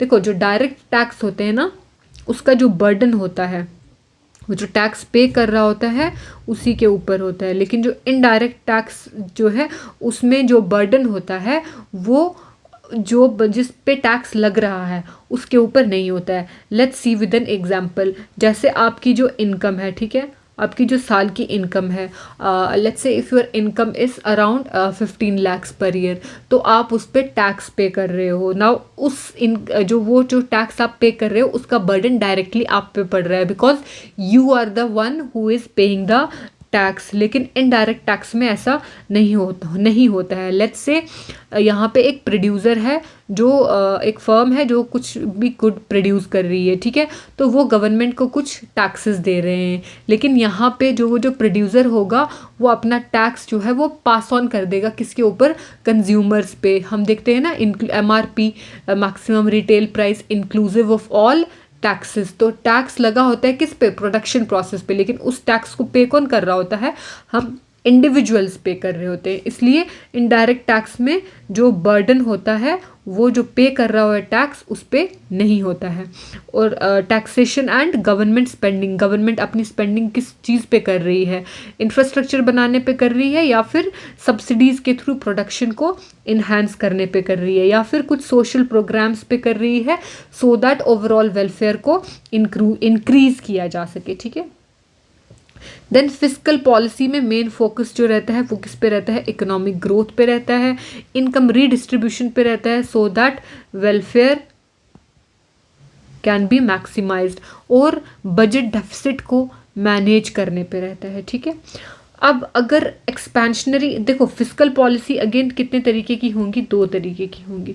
Fiscal policy 2 तरीके की होंगी, एक हो जाएगी एक्सपेंशनरी, एक हो जाएगी contractionary.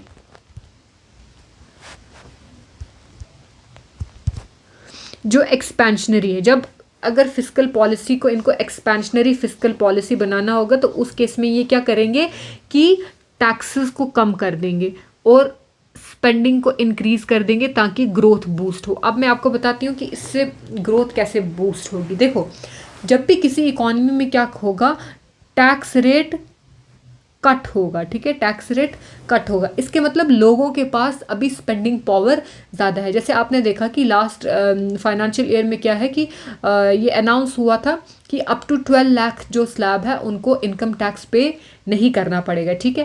That means government wanted कि हमारी जो डिस्पोजेबल इनकम है, हमारे पास जो इनकम बचेगी वो थोड़ी सी ज़्यादा बढ़ जाए। तो गवर्नमेंट यहाँ पे क्या है, एक्सपेंशनरी फिस्कल पॉलिसी चला रही थी।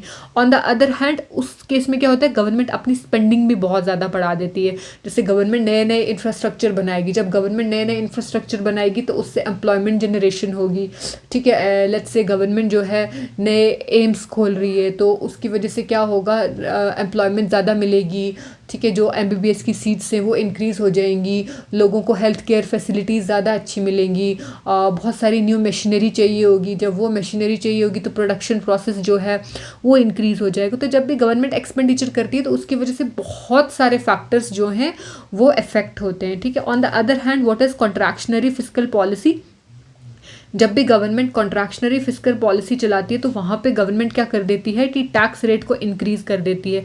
जब गवर्नमेंट टैक्स रेट इंक्रीज़ कर देगी तो आपके पास जो टोटल इनकम बचेगी स्पेंड होने के लिए वो कम हो जाएगी। मतलब आपका पैसा किसके पास चला जाएगा, गवर्नमेंट के पास चला जाएगा। तो यहाँ पे आप डिमांड क्या करोगे, फिर कम करोगे। तो यहाँ पे कॉन्ट्रैक्शन हो जाती है किस में, डिमांड में। और ऑन द सेम तरीके से गवर्नमेंट जो है अपनी जो स्पेंडिंग है ना उसको भी क्या कर देती है, कम कर देती है। तो बेसिकली एक ओवर हीटिंग इकोनॉमी जो है वहाँ पे गवर्नमेंट जो है कॉन्ट्रैक्शनरी फिस्कल पॉलिसी चलाती है अगर इन्फ्लेशन बहुत ज़्यादा हो रही होती है, ठीक है, किसी भी इकोनॉमी में।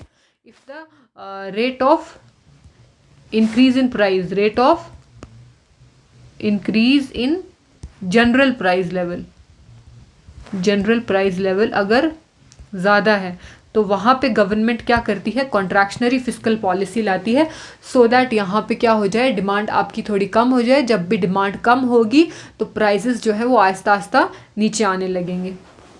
This was about fiscal policy. अब हम मॉनेटरी पॉलिसी पढ़ लेते हैं। What is monetary policy?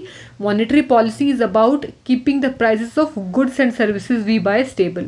तो मॉनेटरी पॉलिसी किस लिए होती है? इन्फ्लेशन को कंट्रोल में रखने के लिए और इकोनॉमिक ग्रोथ को बूस्ट करने के लिए, ठीक है। ये किसका जॉब होता है? सेंट्रल बैंक का जॉब होता है, मतलब आरबीआई का काम है कि वो इस चीज़ को देखें कि इन्फ्लेशन जो है वो कंट्रोल में रहे। What is inflation? The rate at which overall prices for goods and services change over time. ये लो रहे, स्टेबल रहे और प्रेडिक्टेबल रहे। बिकॉज जितना प्रेडिक्टेबल हमारी इन्फ्लेशन रहेगी उतना हमारे लिए डिसीजंस लेना जो है वो ईजी हो जाएगा, ठीक है।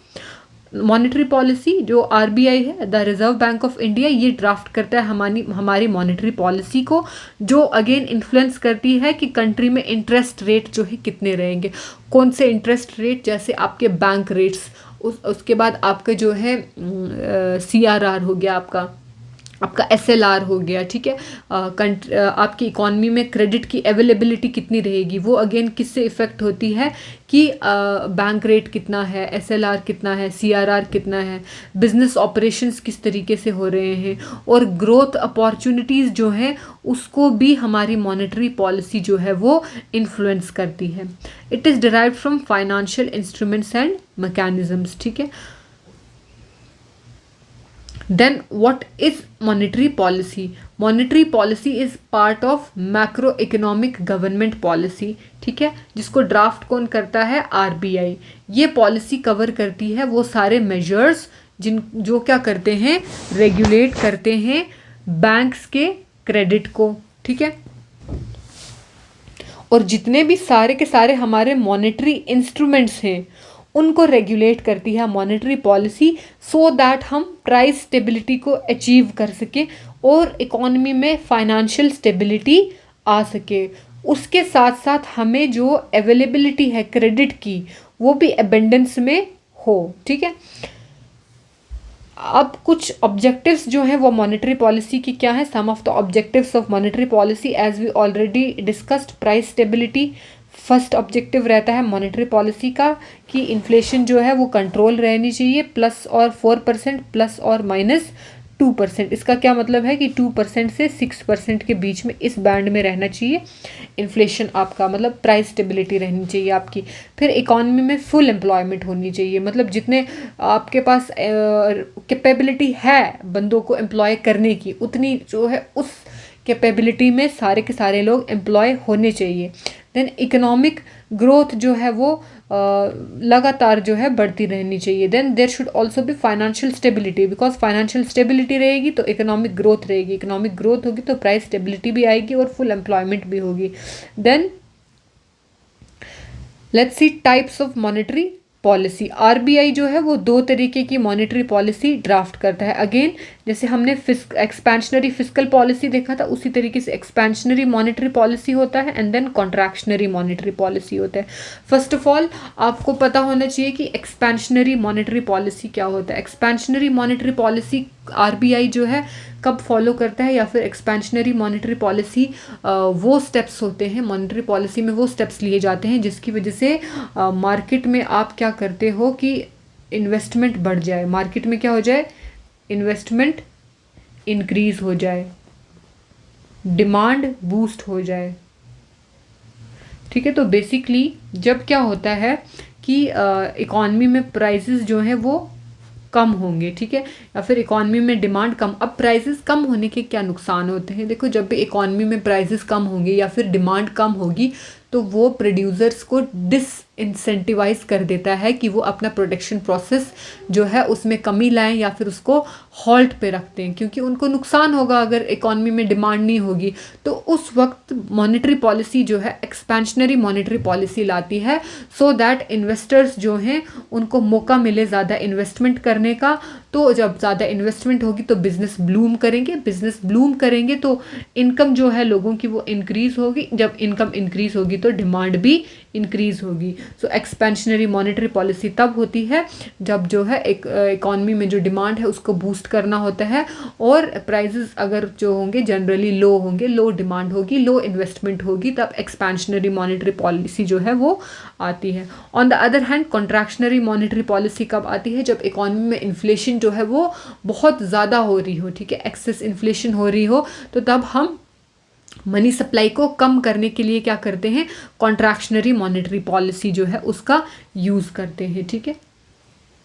The objective of expansionary monetary policy is to increase the money supply in the economy through measures such as, so expansionary monetary policy में जो मनी सप्लाई है उसको बढ़ाया जाता है। तो मनी सप्लाई को कैसे बढ़ाया जाएगा? इंटरेस्ट रेट को कम करके। जब भी किसी भी इकॉनमी में इंटरेस्ट रेट कम होगा तो लोग उस डिक्रीज इंटरेस्ट रेट का फ़ायदा उठाने के लिए ज़्यादा इन्वेस्टमेंट करेंगे। जब ज़्यादा इन्वेस्टमेंट करेंगे तो उसकी वजह से क्या होगा? ज़्यादा कैपिटल इंफ्रास्ट्रक्चर बनेगा, उसके बाद उसकी वजह से ज़्यादा प्रोडक्शन होगी तो ज़्यादा इनकम जनरेट होगी, एंड देन अगेन डिमांड भी इंक्रीज़ होगी। Reducing reserve requirement for banks, जब रिजर्व रिक्वायरमेंट ऑफ बैंक्स जो है कम होगी, मतलब आपका CRR और SLR जो जब कम हो जाएगा, ये वो रिजर्व रिक्वायरमेंट होती हैं। लेट्स से अगर बैंक के पास जो है टोटल क्रेडिट जो है 1000 रुपीज़ है, तो अगर SLR जो है आपका लेट्स से 18% है और CRR 4% है, तो ये जो 22% है 1000 में से 220 रुपीज़ जो है आप लेंड नहीं कर सकते हैं। Banks they are not allowed to lend this 220 rupees, they have to keep it either with the RBI और विद देमसेल्व्स। तो जब RBI जो है इन रिजर्व रिक्वायरमेंट्स को कम कर देगा तो उसकी वजह से कमर्शियल बैंक्स जो हैं वो ज़्यादा लेंड कर पाएंगे। जब ज़्यादा लेंड कर पाएंगे तो उसका मतलब है कि इकॉनमी में जो है वो ज़्यादा डिमांड जो है वो इंक्रीज़ होगी, मनी सप्लाई इकोनॉमी में बढ़ जाएगी, क्योंकि और ज़्यादा इंफ्रास्ट्रक्चर प्रोजेक्ट्स जो हैं वो इंक्रीज़ होंगे और ज़्यादा इन्वेस्टमेंट होगी। Then purchasing government securities by central banks, तो इस वक्त RBI क्या करता है कि गवर्नमेंट सिक्योरिटीज़ बाय कर लेती है और उसके बदले जो है RBI इकॉनमी में जो है कैश जो है वो दे देती है उसके बदले। तो जब इकॉनमी में कैश आएगा that means money supply increase होगी। मनी सप्लाई इंक्रीज़ होगी तो अगेन डिमांड क्या हो जाएगी? बूस्ट हो जाएगी। जो मनी अवेलेबल है मार्केट में वो क्या हो जाएगा? इंक्रीज़ हो जाएगा। तो इस सब की वजह से क्या होगा? इवेंचुअली इकोनॉमिक ग्रोथ होगी। This policy stimulates business activities and consumer spending and also helps to lower unemployment rates. तो अगर अनएम्प्लॉयमेंट को जो है कम करना होता है तब भी RBI जो है एक्सपेंशनरी मॉनेटरी पॉलिसी पाथ की तरफ जाता है, ठीक है। On the other hand what is contractionary monetary policy? This policy is used to decrease the amount of money supply in the economy through measures such as raising interest rates. तो यहाँ पे interest rates जब भी बढ़ जाएंगे, interest rates बढ़ेंगे तो कम लोग जो है वो इन्वेस्टमेंट करना चाहेंगे, क्योंकि यहाँ पे इस टाइम पे लोन्स परचेज करना, लोन्स जो है वो लेना जो है, बोरो करना जो है वो क्या हो जाएगा? एक्सपेंसिव हो जाएगा। तो उसकी वजह से इन्वेस्टमेंट जो है वो कम होती है। उसके बाद RBI क्या करता है? जो रिजर्व रिक्वायरमेंट्स फॉर बैंक्स है उनको बढ़ा देता है।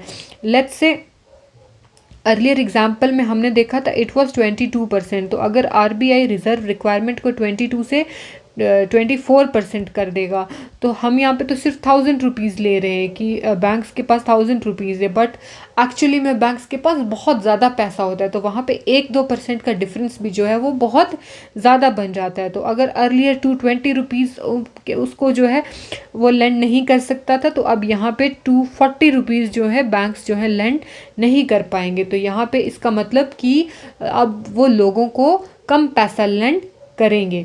Then let's come to selling bonds. तो इस वक्त पे ओपन मार्केट ऑपरेशन में RBI क्या करता है कि ये बॉन्ड्स जो गवर्नमेंट सिक्योरिटीज़ होती हैं, बॉन्ड्स होते हैं इसके पास, उनको सेल करने लगता है। तो जब भी आरबीआई सेल करेगा बॉन्ड्स की, इसका मतलब उन बॉन्ड्स को सेल करने के बदले आरबीआई मार्केट से पैसा ले लेगा, because obviously who so ever will buy these securities, उसके बदले वो आरबीआई को कुछ पैसा पे करेंगे। तो जब वो आरबीआई को पैसा पे करेंगे, इसके मतलब आरबीआई मार्केट में से पैसे को सक कर रहा है, ठीक है। what will that do? That will create the pressure of this contractionary monetary policy। तो वो मनी सप्लाई को कॉन्ट्रैक्ट करेगा, then that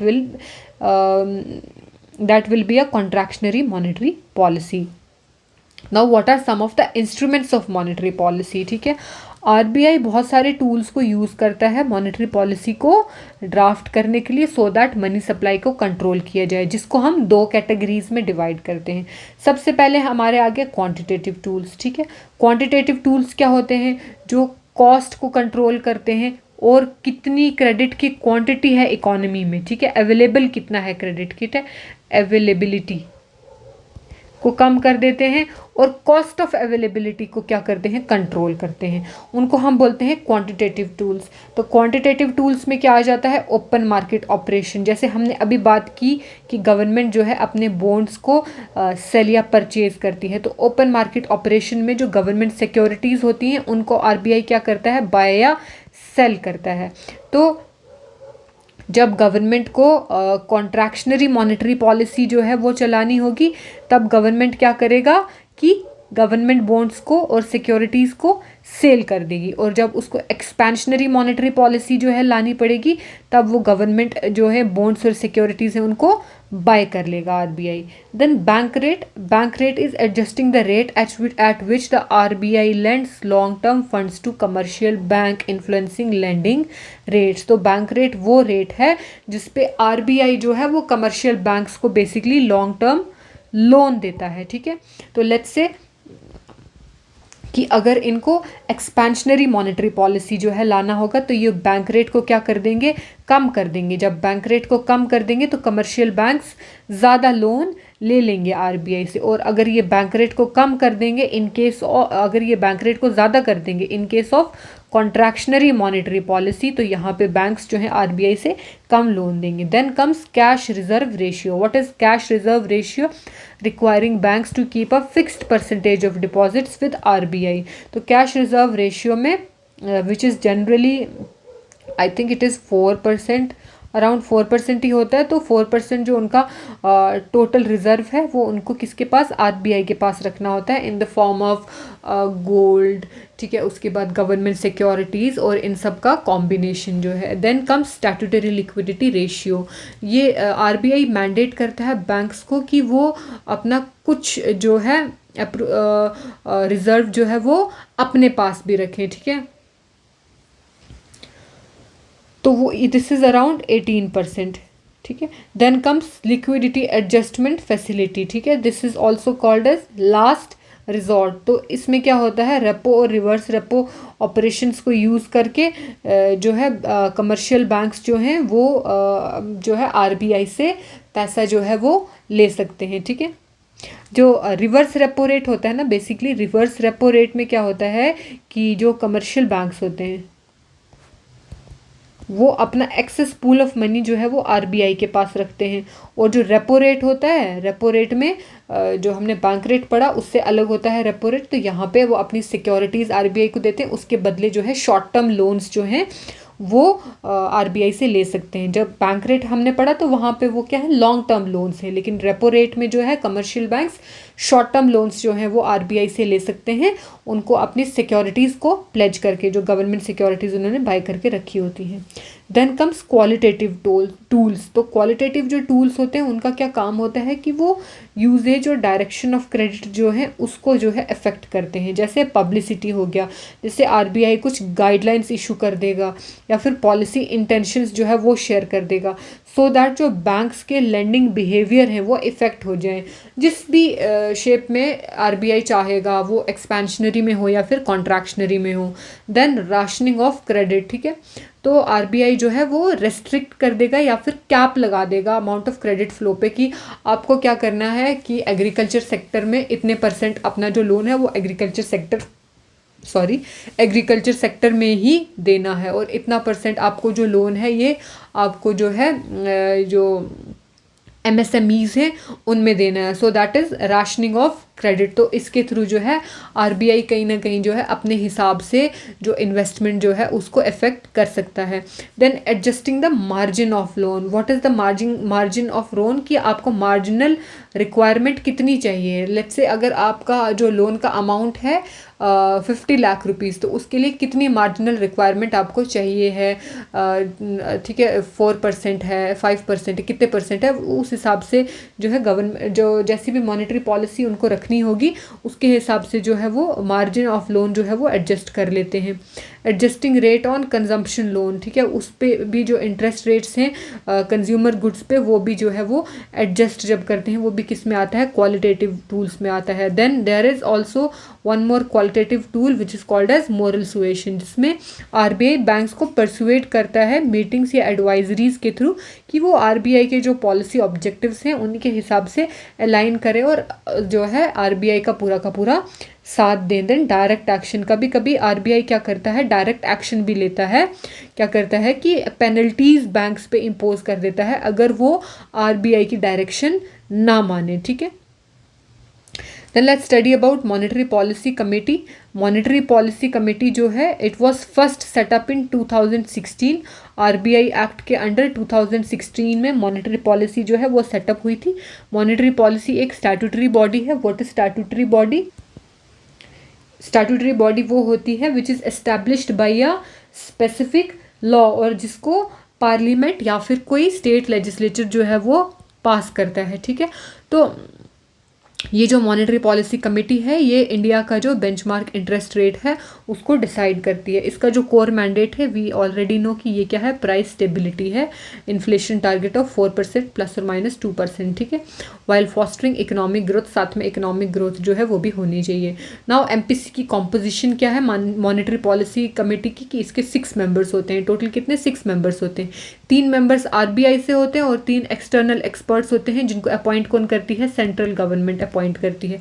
आरबीआई का जो गवर्नर होते हैं ये कौन होते हैं, इसके चेयरपर्सन होते हैं जिनके पास कास्टिंग वोट का राइट भी होता है। देन आरबीआई के जो डेप्यूटी गवर्नर होते हैं वो भी इसका एक जो है मॉनेटरी पॉलिसी कमेटी के मेंबर होते हैं and he provides policy insights. Then one RBI official which is nominated by the central board, जो आरबीआई का सेंट्रल बोर्ड होता है वो नॉमिनेट करता है इस थर्ड ऑफिशियल पर्सन को। Then there are 3 external members, और इन 3 एक्सटर्नल मेंबर्स जो हैं ये जो एक्सपर्ट्स होते हैं इनको कौन नॉमिनेट करता है, गवर्नमेंट नॉमिनेट करती है। They can be independent economist, वो फाइनेंस एक्सपर्ट होने चाहिए, या फिर सर्विंग 4 years कोई भी गवर्नमेंट में ऑफिसर्स जो हैं वो हो सकते हैं। Decisions require a majority vote with at least 4 members present. अगर मॉनेटरी पॉलिसी कमेटी जो है कोई भी डिसीजन ले रही है तो उसमें जो भी उसका आउटकम आएगा it requires a majority vote, जिसमें एटलीस्ट 4 मेंबर्स जो हैं वो प्रेजेंट होने चाहिए 6 में से। तो ज़रूरी नहीं है कि मॉनेटरी पॉलिसी कमेटी जब भी बैठती है तो उसमें 6 के 6 मेंबर्स होंगे। अगर जो है जब एटलीस्ट 4 मेंबर्स होने चाहिए तभी जो मॉनेटरी पॉलिसी कमेटी है उसका कोई डिसीजन आ पाएगा, और जो डिसीजन होता है वो मेजॉरिटी वोटिंग सिस्टम से आता है, ठीक है। Then minutes of each meeting are published for public record. How are monetary policy decisions made and implemented. सबसे पहले एक बार जब मॉनेटरी पॉलिसी कमेटी अपना डिसीजन जो है फाइनलाइज कर लेती है कि हम अपने जो बैंक रेट्स हैं वो कितना रखेंगे, ठीक है, सीआरआर कितना रहेगा, एसएलआर कितना रहेगा, repo rate, reverse repo rate, सब ये सब चीज़ें जो हैं वो डिसाइड होती हैं मॉनेटरी पॉलिसी कमेटी में। उसके बाद आरबीआई जो है एक स्ट्रक्चर्ड प्रोसेस जो है वो फॉलो करती है। सबसे पहले वो अपना डिसीजन अनाउंस करते हैं। आरबीआई जो है वो अपना जो आउटकम है उसको पब्लिश करती है, मॉनेटरी पॉलिसी स्टेटमेंट और प्रेस रिलीज होता है उसके थ्रू। उसके बाद क्या होता है, इंस्ट्रक्शंस इशू होती हैं, circulars are send to banks and financial institutions, जिसमें डिटेल्स भेजी जाती हैं कि इतने इतने रेट हमने चेंज किए हैं इफेक्टिव फ्रॉम दिस डेट। उसी के हिसाब से फिर क्या होता है, जो पॉलिसी रेट्स होते हैं वो एडजस्ट होते हैं, ठीक है। रिवर्स रेपो और बाकी सब जो भी हैं वो सिस्टम में एडजस्ट किए जाते हैं। जैसे ये सिस्टम में एडजस्ट होते हैं तो लिक्विडिटी जो है वो मैनेज की जाती है। फिर आरबीआई जो है वो ओपन मार्केट ऑपरेशंस कंडक्ट करती है। ओपन मार्केट ऑपरेशंस क्या हुए, sale and purchase of government securities, और रेपोज को अलाइन करती है मार्केट रेट्स के साथ।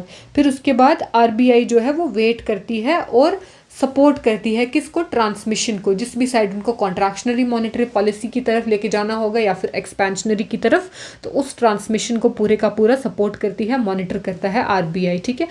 कि बैंक्स एक्चुअली जो है, जैसे हमने देखा अभी हाल ही में जो है, पिछली जो 2-3 मॉनेटरी पॉलिसी थी, इनफैक्ट उससे पहले भी we have been following the path of expansionary monetary policy, तो जिसमें लगातार जो रेट ऑफ एसएलआर और सीआरआर है इसको कम किया गया है। और अर्लियर आरबीआई ने ये डायरेक्शन भी दी थी बैंक्स को कि जो वो इफेक्ट दे रहे हैं, जो एसएलआर और सीआरआर कम किया जा रहा है, उसका जो इफ़ेक्ट है वो जो है लोगों तक भी पहुंचना चाहिए। आप जो अपने लेंडिंग रेट्स हैं उनको कम करें। तो इसीलिए अगर अभी कुछ टाइम पहले आप देखोगे जो हाउसिंग लोन्स हैं, आपके पर्सनल लोन्स हैं, कार लोन्स हैं, इन सब पे जो रेट ऑफ इंटरेस्ट जो हैं वो कम किए गए थे। सो बिकॉज इकॉनमी जो है अब एक्सपेंशनरी मॉनेटरी पॉलिसी के फेज़ में चल रही थी, ठीक है। देन ट्रैक इम्पैक्ट, आरबीआई का ये भी काम है मॉनेटरी पॉलिसी कमेटी का कि जो भी इंडिकेटर इन्फ्लेशन ट्रेंड्स जो हैं वो उनको फिर उसके बाद रिव्यू करें, रिपोर्ट्स बनाएं और फिर उनको पब्लिश करें ट्रांसपेरेंसी के लिए। So this was all about today's marathon. इसका एक और पार्ट है नेशनल इनकम का, उसके ऊपर एक जो है डिटेल जो है वो वीडियो बनी हुई है, वो ऑलरेडी मैं रिकॉर्ड कर चुकी हूँ, बट वो मैंने पहले जो है इसमें ऐड इसलिए नहीं की, आई थॉट कि मे बी आप सबके लिए वो बहुत ड्राई हो जाएगा, क्योंकि वो बहुत एक डिटेल्ड वीडियो था, उसमें बहुत सारे कॉन्सेप्ट्स थे, बहुत सारी डेफिनेशंस थी। तो इफ़ यू आर इंटरेस्टेड आप वो भी इसके साथ जो है देख सकते हो। आई होप आप सबको इस सेशन से जो है बेनिफिट मिला होगा। All the best for your exams. अब देखो मैंने अपने तरफ से पढ़ा दिया है, आई विल नॉट से कि मैंने सब कुछ पढ़ा है, बट आई थिंक अपने से जितना मुझे लग रहा था इंपॉर्टेंट है वो मैंने पढ़ा है। Now what is your work, आपको क्या करना है, इट इज़ इम्पॉर्टेंट कि आप इन सब चीज़ों को इम्प्लीमेंट कर सको एग्ज़ाम में, ठीक है। तो एग्ज़ाम में आप कैसे इम्प्लीमेंट करोगे, जब आप बहुत सारे क्वेश्चंस प्रैक्टिस करोगे। आप देखो कि जो आपने पढ़ा है, जब आप क्वेश्चन कर रहे हो उसमें आप इम्प्लीमेंट कर पा रहे हो या नहीं कर पा रहे हो, ठीक है। तो जब आप क्वेश्चन सॉल्व कर पाओगे तब एक्चुअली आपको पता चलेगा कि आपने कितना समझा है, कितना नहीं समझा, आपको कितना आ रहा है, नहीं आ रहा है। सो दैट डिपेंड्स कि फाइनली आप एग्ज़ाम में कैसा परफॉर्म करोगे। Thank you so much. इसी के साथ मैं अपना लेक्चर जो है वो एंड कर रही हूँ।